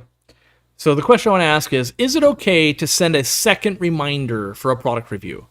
Because I do know sometimes an email will come through and I'm like, oh, I'm on a unicycle doing backflips on my trampoline in the Caribbean, and I don't have time to leave a review. And then if I do get another thing like a week later, and it's like, oh, well, yeah, I'm just sitting in a chair, I could do that. So my question is, but I don't want to be too spammy. And we've done both over the years, and we do value reviews, and they do help us a ton. So is right now we basically ask you 10 days after you order, hey, how do you like it? And then if we did it, which is it's a click of a button because we've done it in the past, and we do it and we take it away. But we could have it go like, okay, and then a week later, okay, hey, you didn't leave a review. Do you want to leave a review? So this, this will hopefully this will shed some insight. The save 5% for reviewing products is a huge incentive. Yeah, and so because we put value in you guys leaving reviews, you get a coupon for 5% off, which if you didn't know that, you're going, oh gosh, I better leave some reviews. I don't know that we'll always be able to offer that, but we've been offering for quite a while now, and it honestly, as long as you guys are, it's a bummer when people just leave they just leave it as the name of the food or the product, and it's like, well, that doesn't really help. Like it's a star rating basically, but it does help when you're like, here's a picture or a video which I just turned videos on. We're hoping to try that out and make sure. I think most people will use it responsibly, but yeah. What's the most difficult fish I've ever kept and why? What is something that's real difficult? I think it's glass cats. They always come with velvet, and I do not have a good cure for velvet. I want to say like 7 out of 10 times I'm just the ultimate killer of glass cats. Same with everyone that works at the store. Same with like every store I've ever talked to. They're like, yeah, glass cats, like they're not very reliable at all. So it's that darn velvet. Yeah, we're definitely not doing more than 2 reminders. Don't worry, we're not going. That for sure, I think falls into spam town. The question is like 1. I think everyone's kind of like, yeah, 1's okay-ish. 2 is like, and what we're seeing here is 72% says, yeah, you could send the second one. 28% like, hey, bro, don't send that second one. And so that's the problem. It's like, and so imagine if we had 1,000, we get 10,000 purchases a month basically. And so what we see is like a 20 to 30% lift if we send the second reminder. And so that might be like, wait, that's an extra 1,000 or 2 reviews a month with that? Like, that is huge. That is kind of a huge thing. But so the other thing too, by the way, maybe I'll add this. Maybe we'll do the second one, but we'll say respond back, and we can actually put you on a list where you won't get any reviews. There's no setting it. We can't let it go. Only send them 1 if we're sending 2. Like it's either reviews are on for your account or they're off for your account. But there would be a way in which the people that really don't want it, like respond back, let us know you don't want it. Someone on customer service can flag your account that you won't get reviews requests anymore. But we can't limit it to 1. Does that make sense? Like it's an all or nothing thing. There's no way to be like, just with this tag, you only get 1 instead of you get 2. So let's see. Black Tiger Darios, which is a type of Batis. When you actually get females in a colony tank, they're annoyingly aggressive. Now I get the tiger part. Yeah, I've never kept those really, so makes sense. I recently got a job cleaning fish tanks. I want a fish tank now. It's kind of the opposite, but best way to get better at your job of cleaning tanks would be keep your own. No doubt. Have I ever kept Petrochromis? I haven't. Let me make sure. Petrochromis is like the supersized version of Tropheus. Let me see. Yeah. Nope, I have not kept any Petrochromis. Kept and spawned a decent amount of Tropheus, but not Petrochromis. Kind of, for me, I'm looking at a variant right now that's kind of like a gold variant. It actually looks pretty cool, but for me personally, I always thought the selection and just this little bit smaller body size of the Tropheus was more desirable for me. And Petrochromis, kind of expensive. And at the time when I was really into Africans, can't be buying $800 to $1,000 colonies. Is there a way to see a backlog on our accounts of products we have yet to review? No. I could see if that's a feature that could be built out. I'm not sure about that one. We do have a bug on the website where right now, if you go into your account and orders, it won't let you leave a review there, so you have to actually go to the actual product page. But I've got the developers working on fixing that, so that's a bummer. In email, it's working, and on the website, it's working. But in that back-end account order page, it's not working currently. So, yes, the 5% membership discount does stack with the 5% review discount. Win-win. Because in my opinion, you've done 2 things. You're paying to be a member. You should get a reward for that. If you leave us a review, you should get a reward for that. Just because I don't like it when I don't like feels bad man moments of like, oh, because I pay you money to be a member, I don't get the benefit of doing a review. That feels bad. Like, yeah, I agree. That does feel bad. I don't like that. So, yep, you can stack those two, which gets a little bit of a feels bad moment sometimes. You're like, you stack both of those and you're buying like Brine Shrimp and shirts, like, oh, I think we just lost money. But in that case, it's like very few people are ever like, oh, I buy a shirt and Brine Shrimp. Got them. What I love about reviews are all the reviews that loved it, best product ever, 3 stars. We used to have a problem for a long time. People would give us 1 star because the way the stars looked, they thought by clicking that it was giving it 5 stars. So we had to like change the orientation of the stars so that people would stop doing that. I think it was in the email, like 5-star was clicking on the left, and then on the website, 5-star was clicking on the right. And so we were getting a lot of people giving us 1 star. Love it! 5 stars, but they would literally say 1 star. And I was like, oh, well, and that's just a UX, UI problem.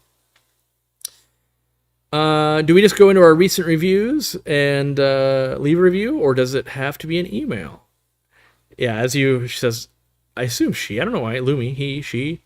Oh, never mind. You heard. You can just go to a product page, and that's honestly the easiest. What I kind of think is like, I'm hoping you guys just go, yeah, I've been using this. This is amazing. Just hop on the website, go to the thing, and just leave the review right there. Like, boom, done. Because right now we only ask you to leave 1 review for 1 product. We could technically be like, leave 1 review for 40 products, or like however many you order. But I'm honestly trying. I want it to be like a couple minute experience. Hey, can you spare like a minute or two? Just let people know what you think about it. Maybe you submit a video or a picture and help other people. Not this like, well, to get this 5%, I need you to do an immense amount of work. Like, I want to keep it a very light, easy transaction there. Where do we toggle it on to get a free membership? Up at the top, you see those numbers. Might be a couple of different 10s there. Depending on phone or laptop, some have it, some don't. You also have to be subscribed to be able to turn it on, but you should be able to toggle, basically. You basically have to let YouTube know, I would like to win a free membership, because what they're afraid of is that kids would get a free membership without opting in, and then like the members only content could be not suitable for kids. And so they're making it, you have to opt in at least to give that 1 layer of protection. How soon after buying a product do I send a review request? Do customers get time to use the product before they're getting asked? I have to look. I believe it's 10 days from the day we ship it. Or no, the day we order it. You order it, I think. And so usually that's about 3-ish days. We've tried all kinds of different things, and that gets the best response rate. Like if we wait too long, you're like, oh, I've already lost. Like, you might go, wow, this thing's amazing. And then a couple weeks later, you're like, yeah, it's amazing, but the glow is worn off. You're like, I'm too lazy. So the in between is like, well, hit them at 10 days. And then we do have some people who are like, hey, I haven't used it enough. Like, that's fine. Leave a review later. Like, you don't have to leave a review when you receive the thing. You can click on an email from a month ago and leave a review now. Yeah. Yeah, the order page, it happened to me. We need people to report when stuff doesn't work, and I always say thank you, because if it's happening to someone, it's always happening to other people also, and we don't know about it. And so, like, for instance, I don't get reviews. Even though I send myself products, we have employees excluded, because it doesn't seem very ethical to be like, you know what? This thing is the best food I ever used. Just so happens I make it too. So we don't, let employees do that. For all the small business Saturday shopping, get those reviews and discounts in. Yeah. And then what should happen is, as Lisa's saying, is you get a thank you email with a code. Yeah. I can't remember exactly. It might be instant, might be an hour, but basically you leave a review, then it emails you a discount code, and it's good for like a month or something like that. And you get 5% off. And if you're a member, you'll save 5%, and then you stack that coupon. That's another 5%. If you just got a free membership today, you can sync up your account. That's a win. And yeah, that's the way it goes. I wish I could get products in the UK. I wish you could too. I definitely want to. It's not for lack of wanting to. It's just, honestly, we're not a company that's ready to do that. Like we might have to like we might be like $100 million company before that happens. I don't know. Just depends. Lefty says you get a code pretty quick. Good. Glad. I'm glad. Let's see. Let's give away a couple little more membershipies. My goal is to max out both my accounts before we end. So it's 2. I go 1 more hour. I better crank it up. It only lets, I don't know what the cap is on money it lets you spend. It used to be $500. I think it might be like $550 or $600 now. So I'm gonna go big. Let's see if it'll let me. It might go, you can't on this account. Yep, so my transaction can't be completed. I've spent too much, so let's try a smaller amount. Let's try this one. Well, let me do this one. Here we go. It will. Someone said, do I still think Easy Green's the best product release? Yes. At the time, those kind of all-in-one fertilizers didn't exist. Now there's a bunch of them. I'm starting to feel like these foods are up in that category. I think I'm real proud of most of our products, honestly. Like the air pumps are pretty awesome. Sponge filter's pretty awesome. Easy Green's pretty awesome. These 2 foods are pretty awesome. And there's some other stuff too, but yeah, it's hard to pick a favorite. It's probably, I don't have kids, but you don't want to pick like, what kid's your favorite? Like, well, they're each different in their own ways, and they were different struggles and all of that. And these products are different points of my life. Like food took years. Like I still love the Aquarium Co-op Lite, and we're gonna have to discontinue, or we did discontinue it. Like what we got's what we got. That still burns. Like, oh man, bummed out about that. Yeah, we're getting a real good view of how that fish moves in the tank. It's still going. Yeah, that's right. You can still see it like floats up though. Like, think about this. What other food would you feed where it's like, oh, it's been 20 or 30 minutes and it's still mid-water and on the top? Like, there are some pellets on the ground. I will say that at this point, there are some. Fish are still eating, but boy, they look pretty fat. Yeah, the good news is I can fire up a water change. You guys want to check this out? I can go here into my app. Let's see, Ricavio, where are you at? Right here. And I've got all my tanks listed, right? And let's go. Yeah, I fed that a little hard. Let's make sure there's not gonna be a problem. And let's go ahead and do a 5-minute water change on that. Just full blast, full hose, 5 minutes. You'll see it kind of come on in the middle probably. Boom. Water is flowing. All that water. Gonna start water changing that out. And that's one aspect I love, is being able to, I push a button and things happen. Makes work time real easy. I can be like, yeah, that's looking a little, let me do that. I'll keep working. We'll check on that in a minute. What product are you most disappointed with the release that was released with Aquarium Co-op? 100% it's the heater. I still like that product. What I really dislike about it is that it was continually getting better, but we crushed ourselves by having good social media and place for everybody to talk. And we were selling so many. Every day was 1 or 2 people having problems. And whether it was, oh, it's code E6, and it's just like, yes, the temperature reading is 1 degree off of accuracy. But that people don't know what E6 is, and they don't keep their manual. So it's like, oh, it's doing a thing. And it will keep displaying that. But we use it to get better. And where like an Eheim heater, it just has that problem from the day you buy it. As in, literally, when you buy an Eheim heater, they're like, oh, you're going to have to calibrate it. And when it gets off, you're going to calibrate it more.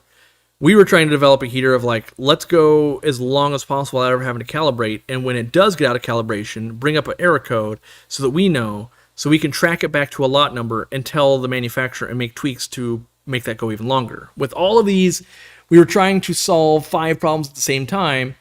And then, so let's say we're trying to solve 5 problems, and then there was just like, oh yeah, there's manufacturing defects. So of the 5 or 6% problem rate, 4 of them kind of weren't actually problems, and 1 was legitimate problem. Like, oh, that one melted or had a bad problem, wired, something was broken, like catastrophic failure type of deal. Just like, yep, does not work. Where all these other ones were like, hey, I'm going to let you know I'm not working. Hey, I'm going to let you know I'm not working. Or I'm starting to go off in this way. We would refund all those. We would make all those right. But we would have been much better to just release a dumb heater. Like, if we just make one that doesn't have a reading at all, it would have gone over awesome. But that product wouldn't be able to make it better because we wouldn't be able to collect all the data from people. So that's the most disappointing one of like, we took on a big project, tried to do the best thing we could, and we crushed ourselves with it. And we're like, you know what? Get out of that. We're getting a bad reputation. If you're selling hundreds and hundreds of heaters every day, and 1 out of 100 has a legitimate problem, and then 4 out of 100 has like, hey, here's warnings, that leads to, oh, like every day 5 more people are having that experience. And if 1 out of 5 put that onto social media for us to potential customers, they just look like, yeah, all I see is Aquarium Co-op products having problems. And it's kind of like if you had a busy restaurant and the table next to you found a hair in their food. But literally, it might be like, yeah, hair in food is 1 out of every 10,000 plates. You're going to go, oh, I'm not eating here again. Like, there's hair in the food, right? And so when too much of that's going on, even though you're crazy busy and you're going, well, we serve 100 people a night, 100 tables a night, and 1 out of 100 might have, like, oh, they got my order wrong. Oh, they did the thing wrong. So that was the most disappointing one, honestly. It's like, that's a real bummer. And stores still want it. There's other people that still like, oh, I'll buy them, like they're using them, and it's like, yeah, that one, it sidetracked us a lot. It hurt, as in just like, that was a bummer. That was a disappointment. Yeah. Meanwhile, to watch competitors still basically sell a worse version of our heater. People buy it all the time. I see it in their tanks all the time. And I'm like, that's a copy of the heater we sold, and I know they didn't make it any better than we did. As in, they're not doing the upgrades. So people are like, yeah, the Aquarium Co-op heater, can't rely on that thing. But this thing over here that is literally an exact copy without any of the upgrades, this I can rely on. I'm like, can you? You can rely on the one that has no improvements over the one that we've been continually improving, huh? Okay. Couldn't be the fact that if 1 out of 100 fails, you had ours fail, and this one didn't fail on you. We know ours is better. We literally did the testing.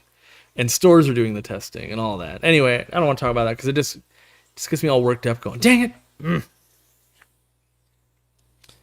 I prefer to leave reviews 2 weeks after starting use a new product. No problem. You can definitely do that.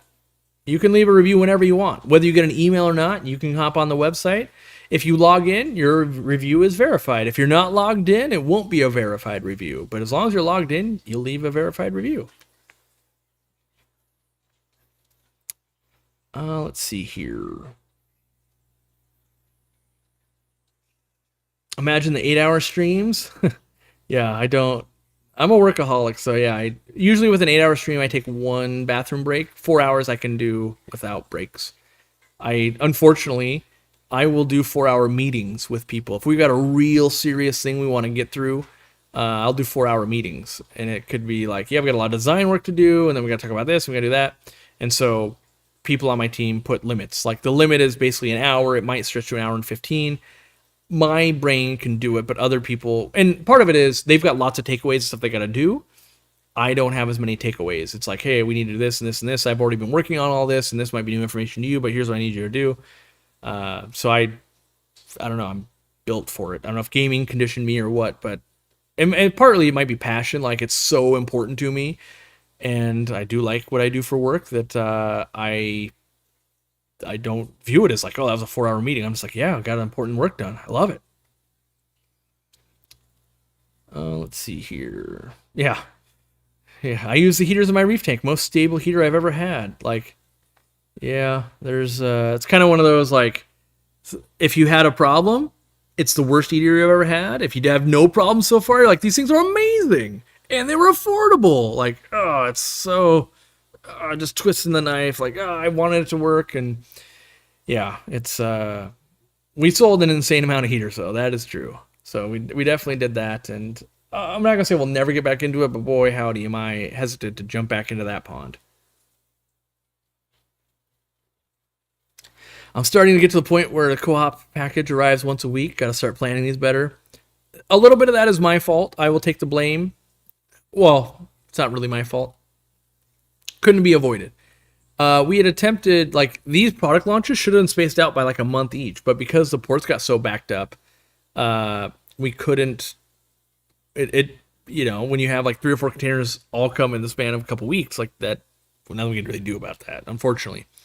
We're trying not to hit you up every week, but at the same time, it doesn't make sense. Like, just don't, like this shirt. Like, it doesn't make sense to not tell people we have it. But at the same time, I feel like we're like, I just bought that thing last week. I know. I know. I hear you. I'm a person too. I know. All I can say is 100%. I'm not going out of my way to like, let's see if I can get them to order all the time. I'm not trying to do that. It's bad for the environment. And in general, I want to keep you as a customer for the next 50 years. I am not trying to do that. Sometimes, though, it's like, I'm also trying not to go out of business. So, if we make a product, we do have to tell you we made it. That I do have to do that. So, can't have failure if you don't have a heater. That's basically the truth of like, it's not worth the sleepless nights to make $5 when we could try doing that with a different product. Like, let someone else, like, we need a team of people that all they do is heaters and they're committed to it for like the next 10, 20 years, and we'll have the perfect heater. That's what needs to happen, honestly. But I also don't know that a company can make it off doing that. So we'll see. I already got your food. This is just merch. Yeah. I know. Even I've had way too many packages showing up at my house, just because it's, I keep ordering myself foods, like 2 or 3 for the fish room. I'm like, yeah, it'll last me for a while. And then I go, oh, you came over to my house. You haven't tried it yet? Here, you need these. And I give them one of each. Like, you got to try this. And then I keep going, oh, I'm like out. And then I go to make like a video or do something, like, wait, I don't have any of our own foods like in the label. Like, dang it. So this time I got 3. I got 3 and 3 of each. And yeah. After listening to a couple of your streams recently, I got convinced that I'm feeding way too little. Thanks for the advice. Well, see, follow back up in 3 to 6 months, because any change you make with an aquarium, it takes like 3 to 6 months to really know, like, am I doing good or bad? So, but I'm glad that if you're seeing good results, that's good. Candy says, I'll be 104 in 50 years. Well, technology, you might still be around. Hopefully you're not answering the questions still, but what does 2025 hold for the Aquarium Co-op? Confirmed new products, venturing out conventions in Aquashella, more R&R? Ask Kyle Redburn. What do we have confirmed? Anything? Lots of ideas, not a lot of confirmation yet. I like resting. That's real appealing, but I don't do it. It always sounds great on paper. Like, I'll be like, yeah, I'll have a chill summer. And then it's all like, yeah, but I always backfill too much stuff. Products, I would expect the root tabs should be out. Probably the air pump, like next September to December area. What else? Oh, Easy Shrimp and Snail. Probably be out Q1. What else do we like? What other package designs? Q1 should have the 1 pound versions of the Magic Small Fish Feed and the Community Pellet. I would think this year / next year, rubber bands and bags for sale for both stores and online. If you just need like a 100-pack, we should have it. What else do I know that is like pretty in the pipeline, done-ish? Yeah, everything else still in testing, and I don't rush testing. So, as evidenced by this is like a 2+ year project on these airstones. I don't rush it. If it's not ready, it's not ready, and it's real frustrating to everybody on my team. Of like, you can hear it in their voice, like, so are you telling me you want me to have them do another print run and send you another thing of samples before we can take action? And I go, uh-huh. And they go, okay. Knowing that I've just given them a statement that's going to delay this by another 2 months. Because that's the way I am. They see the value in it, and they also see but I think it's good enough. And it's like, It's not good enough if we have the clear upgrade and we already know what it is. We should just launch with the upgrade. So, yeah. I already need a bigger container of the magic small fish feed. If you got a lot of tanks, you do. If you got only a couple tanks, it lasts a long time. Like a little bit of that fine food goes a long ways. But we definitely have stores using it really a lot, and big fish rooms using it a lot, and like Dan's Fish is starting to use it a decent amount. So, trying to. Keystone Clash 2025. Well, the Keystone Clash reached out to Zenzo, and he was asking, like, what do we think? Should I do this? And I go, well, I might be willing to do it. I got a lot of people I know around that, and I've never done that show before. And I said, maybe if they can fly me first class over there, maybe I'll do it. And because you guys pay like an honorarium and stuff, and I was like, I don't need an honorarium, and Zenzo was like, I don't need the honorarium either. Like, and really, it's just like fat guy in normal airplane seating, not fun for me, and so I like the wider seat on first class, and so, but at the same time, like, do we have the money to spend a few $1,000s to like? Because if I show up, it's never just like Corey's just here. It's like, well, I kind of want to bring something. What can I give away? What can I do? And so it always becomes a bigger thing. And so potentially, if they're willing to do that, then I'll be willing to do the rest. We'll see. And it was like it's the next September or something. I'm like, well, technically, I got nothing planned yet. You're going to have the store expansion in 2025? That's true. If I don't get it done this year, it'll be, I really hope, next year. Yeah, I really hope. Any chance we get an Easy Green or your Easy Flow upgrades for sponge filters in Europe in the near future? I don't think in the near future, no, honestly. I would love to. Don't get me wrong. But it would take another company going, hey, I got $1 million. I want to work on you with this. Like, okay, let's do that. And right now we don't. Are our bags going to be flat bottom? We're getting samples of rounded corners and flat bottom. As I did a whole video on this to work with the wholesaler or the manufacturers and my team. There's pros and cons. And a flat bottom bag sits up better in like a cooler or a shipping box. A rounded bottom bag does better in a shopping bag. So what do we preference? And I think shopping bag is the main thing because either one in a box and shipping, whether it's rounded corners or the gusseted bag that's square, they will pretty much act the same way during shipping. And so really what I'm doing is I'm optimizing a bag to fit our catch cups because stores use them and I use them and that kind of stuff. So we'll optimize for that and, start with one bag. And like in the store, we typically use 2 to 3 sizes as, when you got to do bigger koi and when you got to do some stuff. But, I start with one bag size. Like, hey, let's get one bag size and work from there. Let's see. What is the Keystone Clash? It's just, I don't even know much about it, honestly. It's an event. We've supported it a few times. Most events are similar. They have speakers, they have vendors, they have some competitions. And mostly, they have people. People is, that you go for the people. Like, yes, there's all the other stuff, but honestly, when you go to these events, you go for the people. So you're like, oh, I met up with Stefan P. and Jenna and the Chattanooga Fish Mafia people and these, and I met Corey and so I go to meet people that are in the chat. That's why I go. Because like, oh wow, yeah, I've been talking to you for a long time. I didn't know that, that you were local to here. And so, yeah, Jenna says, do you want me to reach out? I think Zenzo's already talking with him a little bit. We'll see if we can make something. I don't want to spend $30,000 to do an event. That's typically what an Aquashella costs us to do because there's between 7,000 and 8,000 people and we bring stuff and we got to fly a crew of people to manage the lines so there's not fights. I think the Keystone Clash is under 1,000 people. So like, hey, that already brings my bill down a bunch. Usually events cover my first class flight and a hotel. And then I try to bring as many fans as I can with us and we all try to have a good time.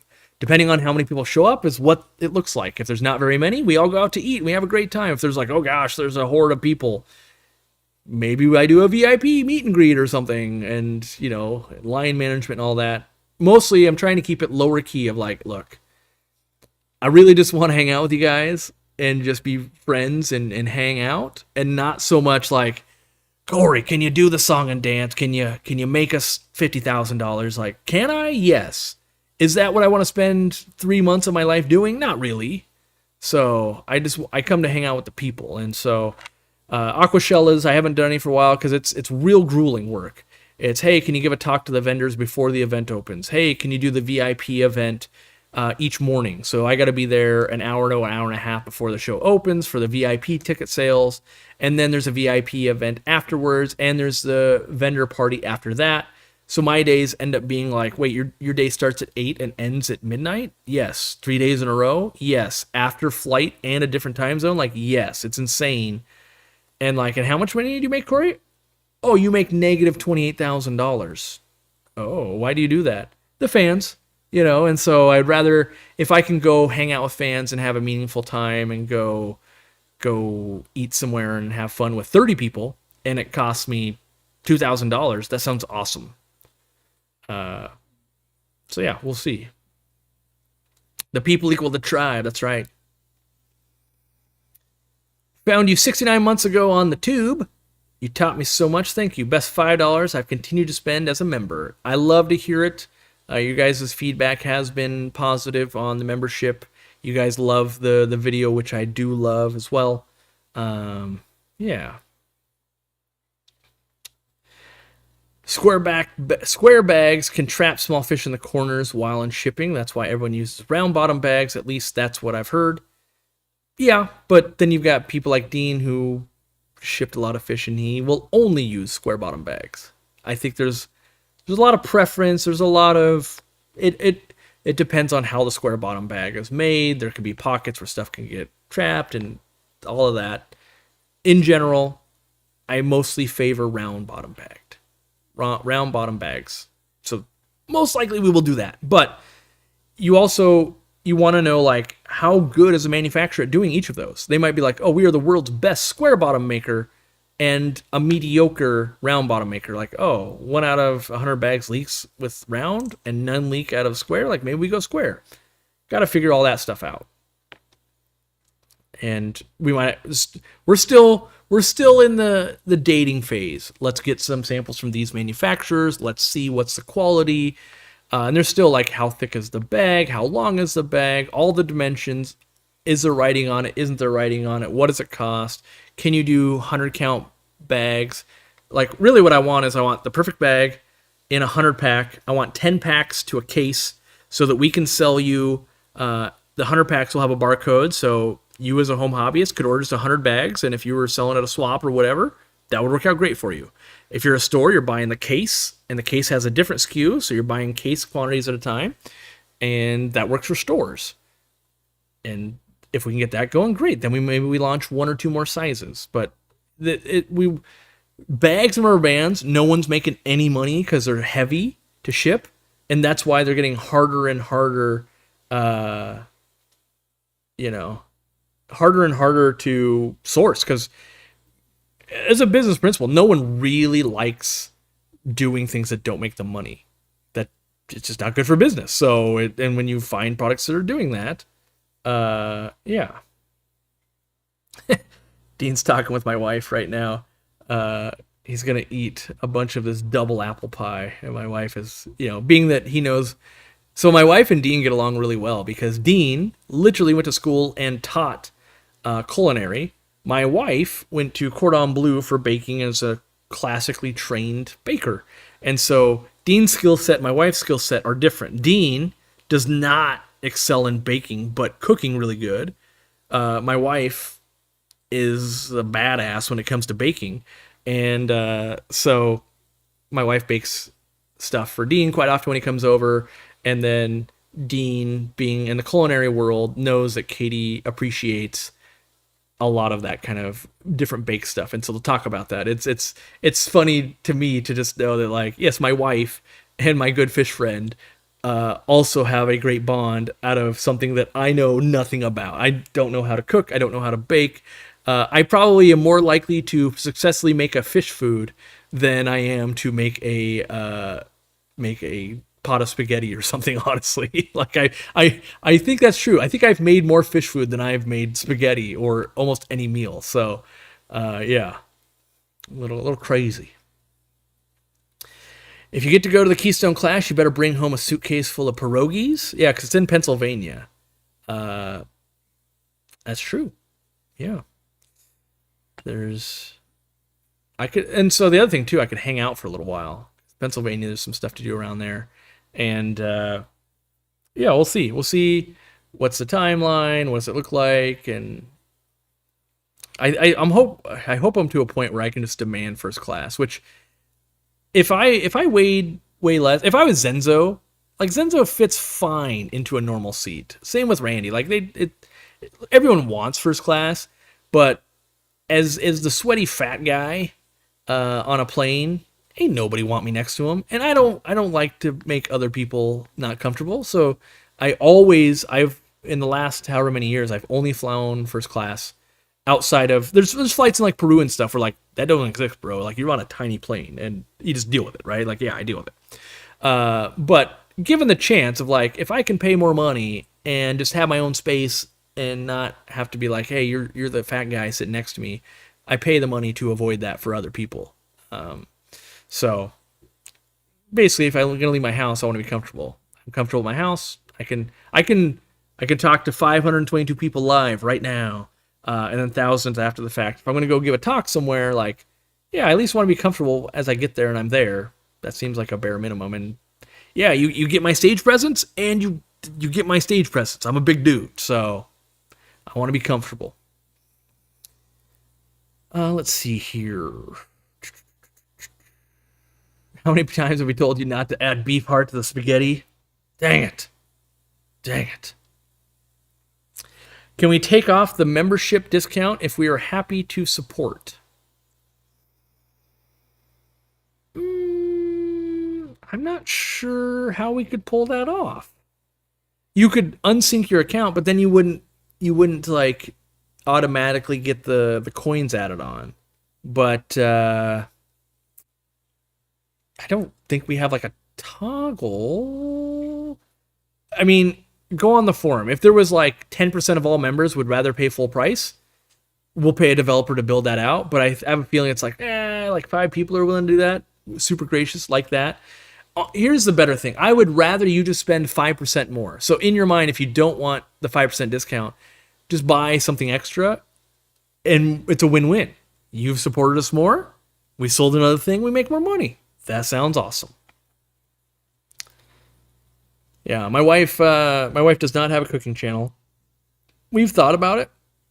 Not really from a that's got to make a money thing, but because I think people would love interacting with my wife, as in she is her own person with her own personality that people love, and I've just got the skills of like if you were doing the work, I on the back end, you would be successful, I think. But when we really look at that, it's like, yeah, 2 YouTubers in the house, like we would literally never have any time together. That's not good, probably.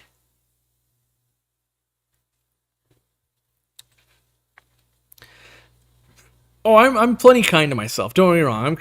I'm a realist, and they're like airplane seats aren't made for me. Like that, I'm just a realist, and you know, so yeah. I honestly I have great self esteem and all that. Like I'm proud of what I do, and I'm not ashamed of anything. Like yeah, I'm overweight, but if you saw me, I still need to make that video. If you saw me in the gym, like I'm pretty capable, no doubt. Like I have a personal trainer. I train for Peru. Like it's it would be like that guy with that frame. How is he doing that? That doesn't make sense. Like I know I train really hard. I'm very sedentary in my work, and yeah. Let's see here. Katie's amazing, no doubt. Dorkula is awesome, indeed. Let's see. Is there a way to change from subscribing through Apple to regular pay without losing membership time? Yeah, you can cancel it and you could hop into like Chrome or some other web-based thing, log in there, and then resubscribe. Yep. That's definitely a gripe. YouTube has no control over that. That's purely Apple, and I think that's a bad. I think it's a feels bad moment for Apple, where Apple has so few feels bad moments. In fact, I use Apple because of that. Like, I love that I can AirDrop to my computer. I love that it can do so many things. I love when I set up a new device. It's like, hey, you've got all your Apple devices around you. You want to just click a button and have it do it for you? I do want to have that, Apple. And then you've got this, we're going to charge 20 to 30% more to like YouTube, and they pass that cost along. That is a feels bad moment for Apple. I believe that they would make more money and would have more loyal following by getting rid of that extra tax, basically, that you're describing right there. I believe that it is. I realize they make more money from it. I'm not saying that, but in business, making money, while is the end goal, is not the only goal. I believe, because like right now, to buy memberships, I can't do it from my phone because it's a real pain in the butt. So I have to go to another browser. I got to do the thing, because when you're buying $500 worth of memberships, I don't want to pay $650 to do it. That doesn't make sense. Like, that just doesn't make sense. So I don't. And I think that's a feels bad man moment. And in business, everybody should be trying to avoid feels bad man. I realize that's kind of a sexist statement, but I don't even know where I picked that up. But somewhere there was like, oh, feels bad, man. And just that vibe of like, yeah, call it whatever you want, but that doesn't feel very good. That moment, I try to not deliver that moment to. In fact, someone went to buy the Magic small fish feed at our store, and we were sold out. We sold 70 of them in like 3 days. It was crazy. And then they drove to a partner store, and they didn't have it. And then they posted on the forum, and I was like, this is a feels bad moment. And so, luckily on the forum, unlike YouTube, but on the forum, I can see the email address you registered with. I looked it up. Sure enough, they had an account. Boom. You get both foods and an ornament and a special keychain. You made a lot of effort and didn't get what you wanted. They drove for like hours to get there. And so I wanted to make right on that feels bad moment. And so we did. And I will go out of my way every day to try and get rid of feels bad moment. We try really hard. We don't want that feel good moment. So, yeah. Let's see if it'll let me buy any more on this account. Let's see. Let's try another 10. Will you let me do 10? Or do I got to switch it up?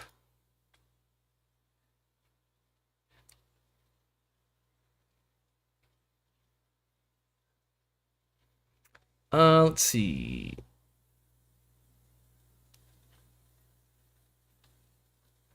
Want to say your forum post on the Guppy Wrap helped inspire me to build my own in my basement. I love libraries. Now built something with 8 10-gallon tanks, 2 20 longs, and 5 5-gallons, and I'm 85% done. Good. I don't know what your name is on the forum if you're on there, and if you're not, you should make a build thread, because that's how the whole hobby started for me. I was like, whoa, everyone's doing all this cool stuff on forums. I want to do this. And I think when you see other normal people doing things you want to do, you instantly go, I can do that. I'm like that normal person. When I see an athlete like run a 12-second mile, I'm like, I don't go, oh, I could do that. I should work on that. But if you saw me run a 6-minute mile, which that would never happen, but if you did, you'd be like, I think I could do that. If Corey could do that, I could do that. And so I think when people leave reviews and they make their own build threads and stuff on the forum, you're literally helping your fellow peers go, I can do that. Hey, he started out like I did, or she's doing this. I think I might be able to do that. And that gives a confidence level that is needed. And so I think it's real. Important. Let's see. It's the same with Audible. Don't buy credits using the app. You get hit with the Apple tax when you're in a browser. You purchase that way. Yeah, that's just a real feels bad moment. I'm going to try and change myself from feels bad man to feels bad moment. I like that statement better. My wife obviously. From what I've found, pierogies are way more known in Pennsylvania than they are in any other state. In Washington, pierogies are popular here, but it just depends on German versus Ukrainian versus Pennsylvania Dutch, uh, and other pockets of heritage. Yeah, I love kind of some of the my mother-in-law used to live in Pennsylvania, and so I've spent some time a little bit over there, and the markets or the swap meet, not swap meets, farmers market. They got like an everyday farmers market basically. They're dope, and you get lots of home business type stuff being made there, and it is delicious. Like what's the other? There's like a cheese dip I like. Uh, what was that? I can't remember, but I ate a lot of that cheese dip. It was good. It had a little bit of horseradish in it, and boy howdy. Also, deviled ham is more popular over there. I love deviled ham, but you can really only get it in a can here. You can get it fresh over there. It's dope. Before Facebook groups, back in my day, before the Facebook groups of the good old 2005 overtaking, forums were the only way for us old frogs. Aquatic Plant Central, Planet Tank were a great resource. Yes. Yep. Everybody pretty much hung out on Monster Fish Keepers, Aquatic Plant Central, which was it's called APC back then. You had planettank.net. You had guppies.com. You had all these like great places that just died out with social media. And I'm basically gonna be a genius or bankrupt the company, forcing people to go back to a forum because I am loving it, and the people that embrace the forum are loving it. It's great. It's like social media without the parts that suck. It's kind of awesome. So I highly recommend finding your tribe on a forum somewhere, and I think you'll have a great time. Let's see.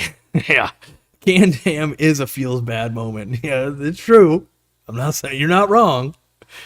You're not wrong with that, but I take what I can get. White cheese pierogies are my favorite. Yeah. My wife absolutely loves pierogies. She just doesn't like onion in it, and almost all pierogies have onion that it would be like store bought. I'll take them either way. I love onion, but yeah, pierogies. You've got a great old man voice. If I had a great one, it would sound like I did the voiceover for like the original Diablo. What's that guy's name? Like the guy that narrates Diablo. Tressel or Tersel or something. I can't remember. There's someone that knows way more than I will. They'll be like, "It's this guy, you fool! You call yourself a gamer? How dare you?" How'd you know my voice sounded like that, Corey? It's one of my many hidden talents. The more you hang out, like on a forum or the chat, you will get your own unique voice. Uh, the longer people hang out, I don't know why. In my mind, it's like whatever.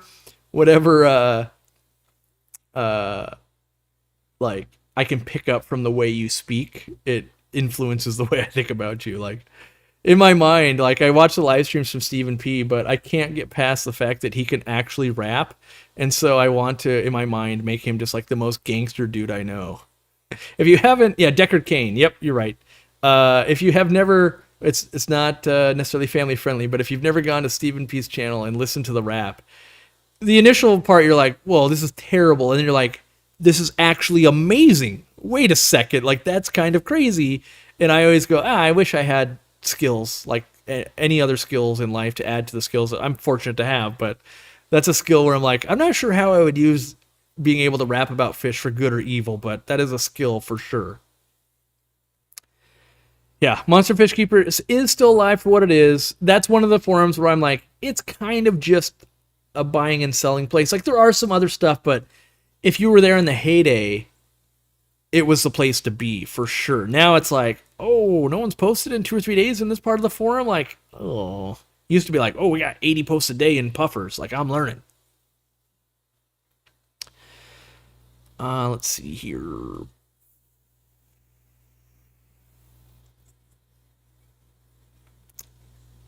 I had a deviled ham sandwich last night, and with my high protein snack options, I like it.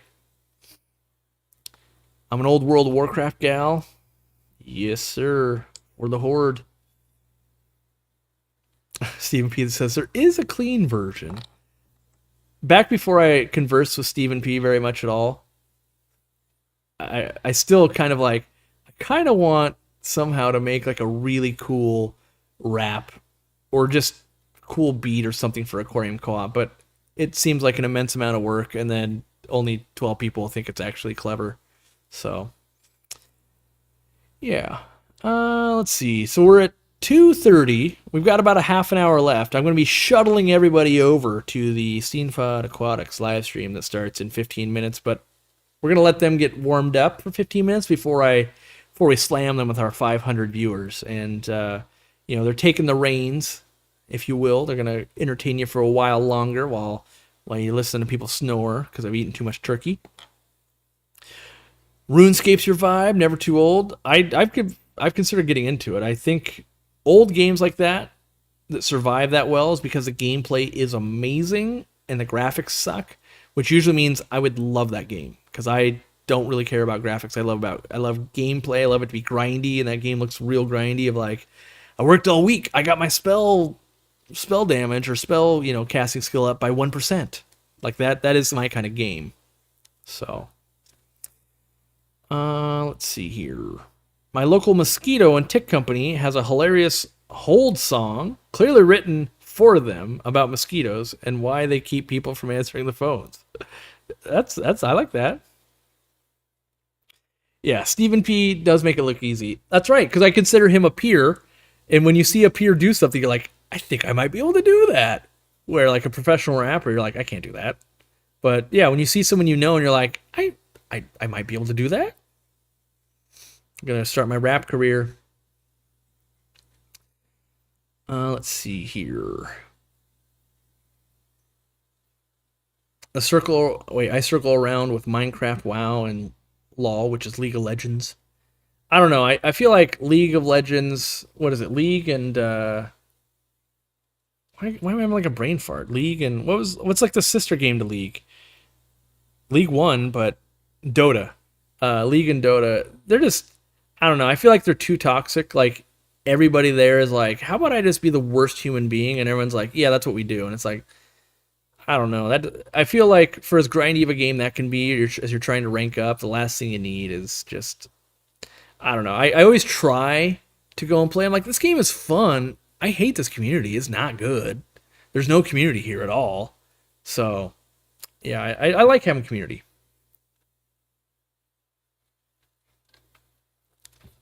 Do I stream on other platforms? No, I don't. I should. If I was better at my job, I would, and I might someday, but I don't.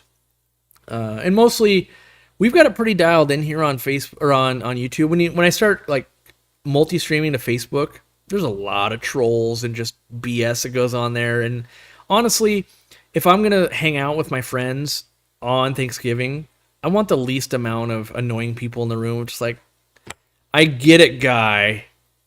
You're trolling us. Clever. You're on the internet. People like me, it's like I've lived my life on the internet. Nothing is new anymore. Like, yep, I get it. Nice. But yeah, I should buy some more memberships for everybody because that is a good idea. Whoa, this poll's been up this long. Officially it's been 72% say it's okay. So maybe we'll add that second in there. And then we'll unpin that because somehow that got retracted. And then we'll buy some. We're gonna buy 50 memberships. We got 30 minutes, and I got money to spend. So, although that doesn't look like the right. Oh wait, we'll see. Yeah, that'll work. There we go. No annoying people?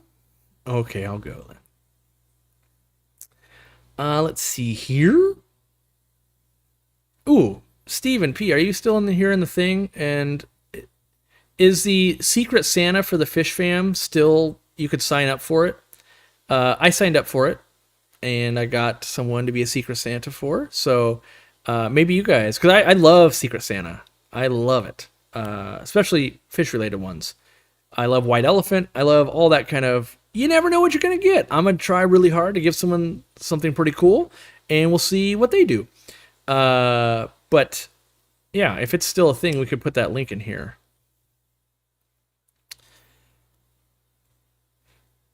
My wife's got mashed potato fingers. You better watch out. My dogs are probably licking their lips right now. I thought trolling was only for anonymous people, but it's astounding what people are willing to say on Facebook under their full name. Yeah, it just, I don't know. I try to laugh a lot, which I don't do very often, and my wife will attest to. But I'm honestly trying to have a good time. Can't sign up anymore. So if you missed out on the Fish Fam Secret Santa thing, you missed out. Sorry about that. I literally didn't know about it till real late in the thing. So otherwise, but sometimes things are better smaller too. That's why I ask, because sometimes I ruin things where it's like, oh yeah, it was kind of a thing with like 30 people. Now it's 900 and a nightmare, and the people that were volunteering won't volunteer next year. Like, oh, sorry. I just thought it was cool.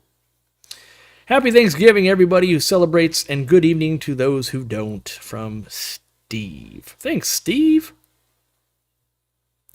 Oh, I want to help with the Secret Santa. Uh-oh. I already sent the gift to my Secret Santa person. Sorry. Got money to spend? You can send me 8 co-op medium sponge filters and some easy green, says Nathan. Well, if you were my Secret Santa, you would. Eric does know. Yeah, I was randomly assigned Eric as my Secret Santa, so you got some stuff coming. Some stuff money can't buy, by the way. Some of the stuff money cannot buy. I've been sending a few little things out here and there to different people, and money can't buy those things. So I was in a meeting, and I said, I want to get more of these things that people can't buy, because I think that's awesome. Getting, like, I know I've got some extra blankets we gave away to employees. I'm going to ship those to the warehouse and find a way to give some of those out. How do you get gifted memberships? You gotta click on one of those numbers and opt into it. It's not available on every phone and every browser and everything, so you might have to go, hey, I gotta get off the TV and get onto a laptop, or a phone to a laptop, or an iPad, or a different phone, but you gotta opt in, so go ahead. Yeah, I'm pretty bad at Secret Santa. Apparently, well, that's my bad. I ruined Secret Santa. I pretty much probably the one rule you're not supposed to do, I ruined. Well, that's my bad. You don't get a blanket, so that doesn't exist yet as an option. So don't worry, you're not getting a blanket. My bad. I make a terrible Santa.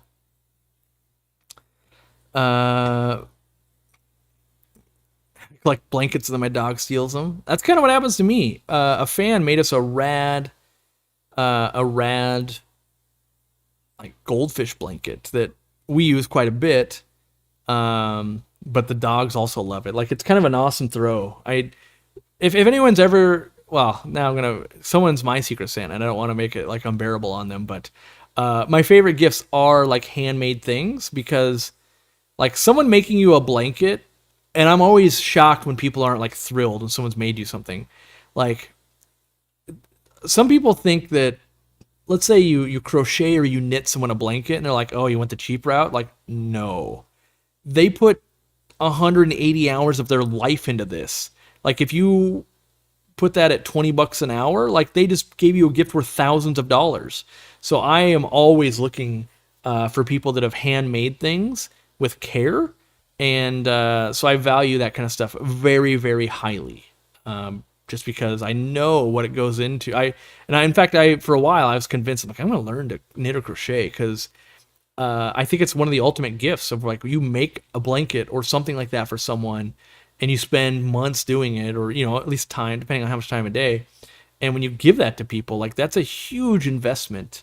And yeah, I thought the Secret Santa thing, I thought they got to know, and then, to be fair, I thought. I assumed they would know when they got an email, because to send it, yeah. That's my bad. I'll take the full heat on that one. Yeah. So now everybody else knows I'm not your Secret Santa. Sorry. So bad at this. Let's see. Did I stalk his order history? I did, actually. I was like, has he already got one of these? When's the last time he got one of those? Yeah, Yeah, and then I was like, I gotta find some stuff that this guy hasn't already got, and I was like, all right, I gotta go into the nobody can even buy this mode and get him some stuff. So, yeah, I did cheat. Corey's getting a macaroni picture. Hey, I made a macaroni tree for my mother when I was in grade school, and we had to cart that thing around for way too long. But it's because it was homemade. Homemade things are awesome. I I think when you're younger, you're like, can I just get a gift card? And then when you realize, like, oh, gift cards like the easy way out. Yeah, blankets are amazing. Yeah, post the blankets and I'll buy one next week. Yeah, we're not. If we sell them, there's a big if. If we sell them, they'll be in like mystery boxes. So we'll do like $100 mystery box, and we'll get some other things that money normally can't buy, and you could buy a mystery box thing, and maybe it's only 75 or something. But the blankets are kind of expensive, so they got to be a decent amount. But yeah, we would do it in that form, or I'll just give them away. Like when things are expensive, and I'm like, I don't know. Like I'd rather give them away because then you can't be disappointed. What are you doing? What are you doing? Here. Forgot Tiki's corn headdress that Carly got her. Corn headdress. You got the corn. She hates it so much. Like children of the corn? Huh? Yeah. Oh, I'm supporting your feet. You don't gotta be a wiggle worm. Yeah. You're fine, baby. You're looking for the treats? Looking for the treats? We're not doing them yet. You're fine. You're making me sweaty. Okay. Yeah, we're not selling the blankets. Don't email customer service. They're still sitting in my garage, so haven't even made any moves. I want to make sure I max out the membership giveaways. So I'm gonna opt in now because I'm gonna buy some more. Opt in. You got a couple seconds. You can opt in right now, and I'm gonna buy some more while we listen to the dog snarf. Can we pet that dog? Can we? Let's see. Did that do it? No, I think I hit again. I think I just spammed you guys with "Can I pet that dog?" My bad. You really spam though with that. Yeah, you're right. You can't really spam with that.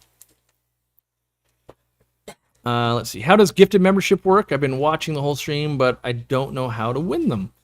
You got to opt in, and then it's based on how long have you hung out in the chat and on the channel in general, and if you've never won one before, I think. But yeah, we're giving away as many as it'll let us. You know, we got to buy them just like you guys, and I think we spend about $1,000 between the two accounts that I have, and hopefully you win.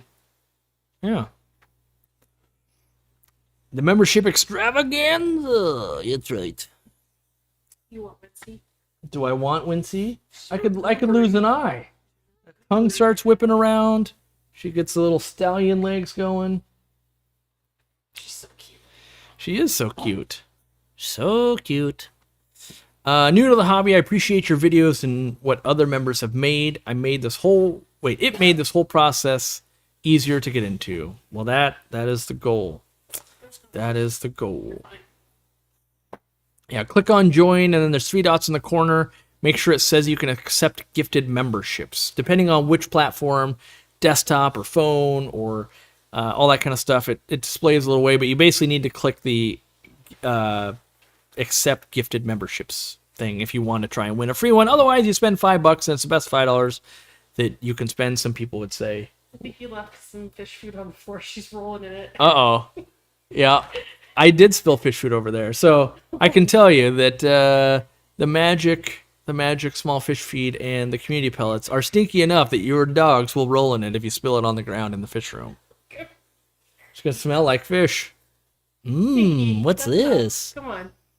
What's a membership do? You get access to our video catalog. We hire basically an expert in their field every month to give us a talk. They're an hour to 90 minutes long, and those are live, but you can watch them after the fact, and we've got like 40 of them at this point. We do them for a long time.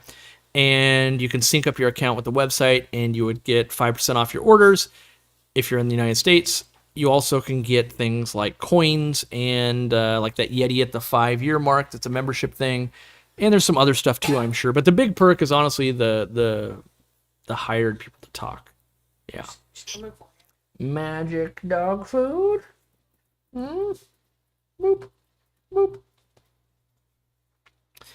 All right, yeah, I gotta buy those memberships because I told everybody to sign up.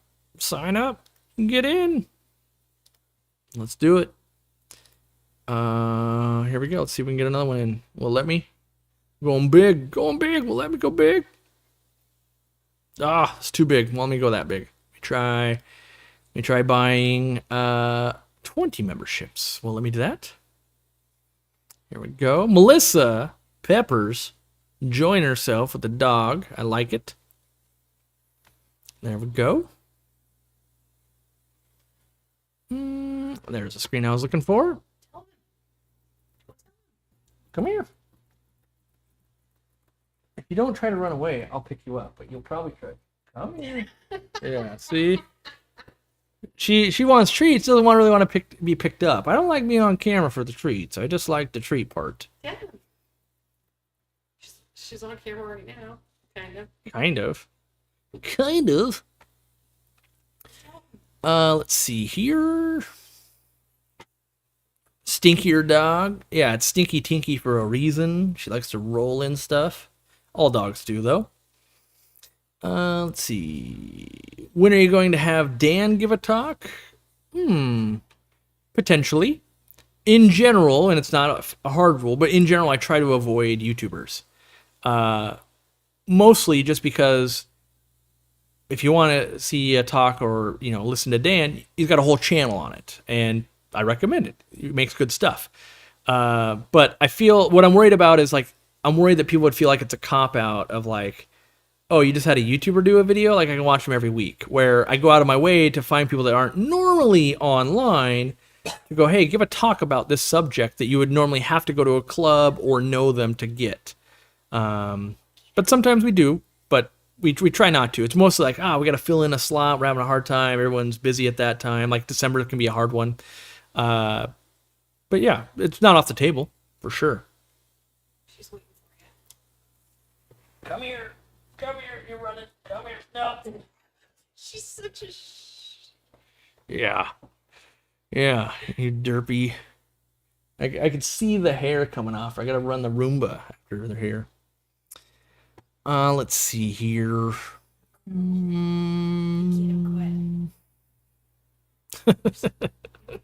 Now I've overhyped Eric's package. I'm shaking. I'm gonna watch out my window tomorrow. It's a piece of coal. Probably is. That's right. The new product we just have coal. It's a piece of charcoal. It's for aquariums. Have we already had Jeff Miyake? No, we have not had him on the show yet. We've had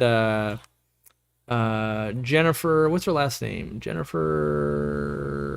She spoke on aquascaping. We've had Oliver not speak on aquascaping. I can't remember Jennifer's last name. I'm drawing a blank. I want Chuck Rambo again. I've seen a few other talks of Chuck Rambo. He's a good speaker. A lot of times ZoomEd sponsors him actually to go speak at clubs, so they help pay to get him to speak at clubs because some clubs, well, not even some, but half the clubs out there don't have very much money at all. And so it's hard to get speakers in, and a lot of times it's local members, which is great too. I love a great local member talk. Easy coal. Yeah, the easy lump of coal. Yeah.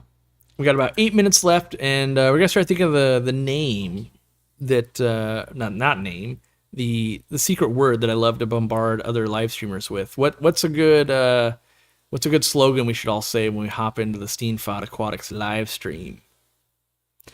Ooh, maybe we should do hashtag no pressure, because I know he gets weirded out when he's there's so many people here now. Bob loves pie. They don't know that joke though. Let's see. Thanks for the super chill time and the bonus dog. Don't let my wife hear that. She basically would prefer if every time I go live, it was just show the dogs off and no actual fish. 50-50. Oh, she's willing to give 50-50. 1 hour to dogs and 1 hour to fish. Yeah. She's too smart. Come here. If I go lay down on the couch, she would lay there in a heartbeat, but she knows she doesn't want to just sit there and be like, oh, I'm here, where's the treats? So I just rubbed your nose boogers on my face. Yeah, send him as many stickers as I can. Here's 30,000 Nermy stickers. Do with them what you will. What about the guys in AGG, Texas? The amazing aquascapers. Is it Jeff and Mike? Is it? Sensky brothers? Haven't had them on yet. I mean, part of it is you got to line up schedules. You got to reach out to people. We also don't want, like, so far, you guys suggested a ton of aquascaping stuff. We have aquascapers, but we try to get a wide variety because, like me, I'm not that interested in aquascaping talks. I'm more interested in breeding talks, or I'm more interested in just other specific fish or something I don't know about yet. We like a diversity, like Charles Clapsaddle, but I was trying to say Chuck Rambo? That's right. Yeah, my brain is like shutting down on me. Chuck Rambo's talk was amazing, and I hadn't seen that talk before. And I was like, oh, cichlids, like, I don't know. And then I was like, oh, this is the coolest talk I've seen in a long time. So I'm glad I tuned in for that one live. We got 5 minutes left. I wonder if it'll let me buy any more. I'm gonna try to buy it down. So let's see. Will you let me do another 20 more memberships? We're gonna give out as many as we can that'll let me today. Nope, it won't let me do 20. So I gotta go down to well, let me do 10. Yeah, you can't even catch her. You see that? Getting her towards you. Oh, you're shooing her. You're wrangling her. It won't even let me do 10. All right, let's try. She's such a sneak. Let's try 5. Just try one at a time. I'll get there. I'm trying to save myself time by taking more time. There, I got 5. Come here. I told you. Oh. Come here, you loaf. Come here. Here, I'll let you look at yourself. See? Hey, see? I can see your hair flowing around me. Yeah, it's true. Your aura is everywhere. Yeah. Is her tongue crispy at all? Crispy tongue? What's on the It's other side? Nope. Supple, not crispy. Yeah, you can see the hair. You're a hairy beast. Everywhere. You're a hairy beast. Yeah, Mom's over there. You're fine. Go get him. Give him kisses. There we go. Yeah, she just wants treats. She will only endure this for the treats. Well, what is she gonna be? She gonna be 13? Are you 13 now, huh? I know. We're doing an age check on it right now. Right now. 12. In the jeans, joining for the 2nd month. Right on, my man. You showed an aquarium in a video, right, Wince? That had fish in powder blue and yellow. I think it's in the fish room. What type of fish would it be? If it's in my fish room, you're probably thinking of Pseudotrophia celosi, which is a mouthful. Celosi cichlids, African cichlid. The females stay yellow, the males turn black and yellow. You are making me so warm. Your armpits are on fire. You know that? Like daughter, like father. Yeah, let's armpit check. Oh, yep. You can see that. Armpit check, ready? Oh, yeah, we're sweating together, aren't we? Sweating together. It's warm in here. All right, I gotta let you down. You're literally sweating my hand out. Oh, gosh. Come on, baby. Look at this. Look at this. Oh, look at that. Oh. Gotta get the Roomba going. You see this? You see what I gotta live with? This is why I can't wear the black shirt, because it becomes a Wincy shirt real quick. And so the people got German Shepherds and all the other stuff. You have the same pain, I know. Worth it, and yet it's all over. Roomba, save me. All right. What are we thankful for? Corey! Have a great weekend, and thank you, everybody. Yeah, I'm thankful to have friends and family and get to do what I want to do. Mostly all of those things. I mean, there's a million things. Like if I go to Peru, I'm super thankful to have hot running water and I can flush a toilet and all of that as well. So there's, on the spectrum of things to be thankful for, it's about basically everything in life. But Thankful for potatoes. you're thankful for potatoes? Always. Yeah. Potatoes are pretty magical. I hadn't heard that before. I'm sure you've heard it and you're going to be like, oh, of course. But someone said they love Chihuahua glitter. No, I'd never heard that. The hair, yeah, it's pretty good. No. I like Chihuahua glitter. Yeah, we've got a couple minutes left. I'm just going to make sure I've spent every dollar they will allow me to spend. So I'm going to start spamming these one memberships at a time before it says, you've gone too far. Jenna's dog is jealous of Wince. That'd be funny if someone could record their dog, like looking at the dog, like, what are they doing? Yeah. We will be heading over, so Candy can probably start putting in that, or I could. I don't want to necessarily mean Candy have to do it. I could find the Bob Steenfot link. It's also going to automatically redirect you when I end this as well. So there might be a little bit of a delay there, but it should do that. What's the hashtag? The hashtag is going to be, what did I say it was going to be? No pressure, Bob. Yeah, just hashtag no pressure, Bob. Yeah, hashtag. So I'm copying it. I'm coming over here. Hashtag baby Bob. Nope, it's no pressure, Bob. Oh, my thing's slowing down. Like the longer you stream, it gets a little more like. Yeah, there's the live stream. It's probably already been put there a couple times, but there it is. Still buying more memberships because I want to max that out. Oh, I got to sample the mashed potatoes. It's a tough gig I run. There we go. Buy more. So many screens to dole these out, but I want to get the max. Take it to the limit. The last people that are staying, you got those last chances coming at you. You stay to the end. You got the final chances today. In the future, I will match. So if someone buys memberships like on Sunday, I'll match them. But today I'm giving away over $1,000 worth. Hashtag no pressure, Bob. It's still letting me buy quite a few one at a time. Like I don't understand. Maybe I should have tried. Well, it wouldn't let me buy 10. So maybe I could have bought 9? Is that what we're doing here? Let's see. I'll try 5 again.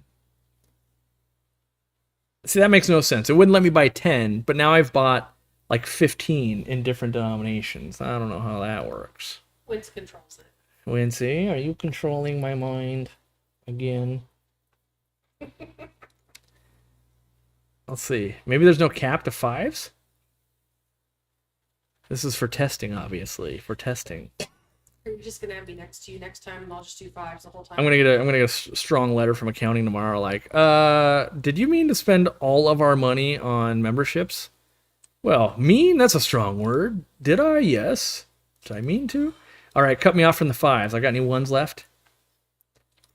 This is like where you're digging in the couch cushions. Just go. I got any left? That's Come what on. Wincy was doing for treats. Oh yeah. There we go. Okay.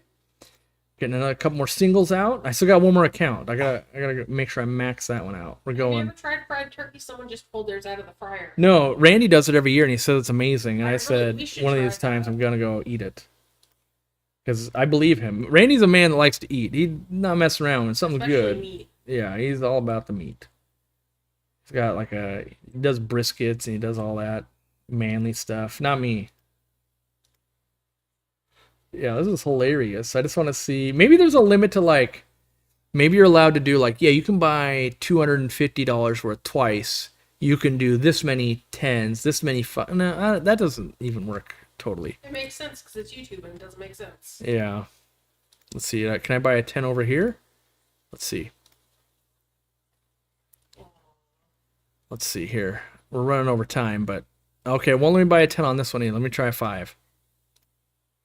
Okay, let me buy a 5.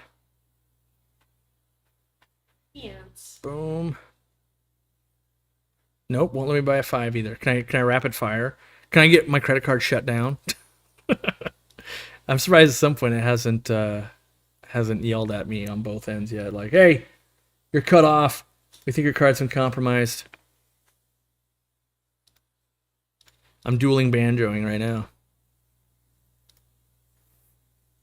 Oh, even the one it blocked me on the other one. Okay, so I'm totally blocked over there. I want to leave.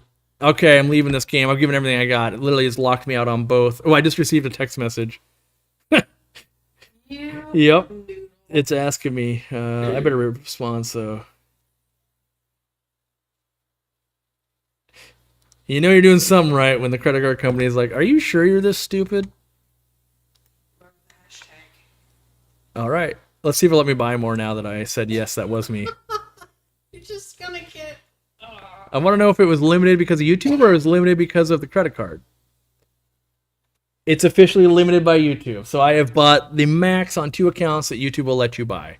You're turning Wentz into a frenzied beast. More treats. All right. We're heading over to Bob Steenfot Aquatics.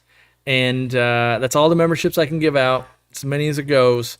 And so when this ends, you'll be directed over there. Otherwise, go to this link and spam. Well, not spam, but like when you join, do hashtag no pressure Bob, just because that adds to the pressure because he gets nervous when like, oh god, there's extra hundreds and hundreds of people here. Hey, you are. She's sharing. Yeah, you're sharing too much over here. Alrighty. Oh, don't eat that. That's a test 3D print.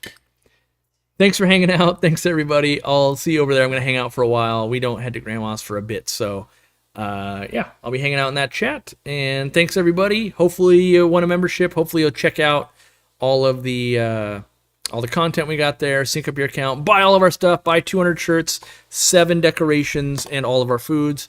And I'll see you again on Sunday. So thanks a lot. I appreciate it. I gotta find the right buttons. Wincy says thank you. Wince, say thank you.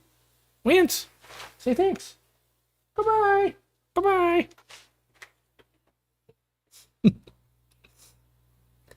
All right, let me find the right thing. There we go.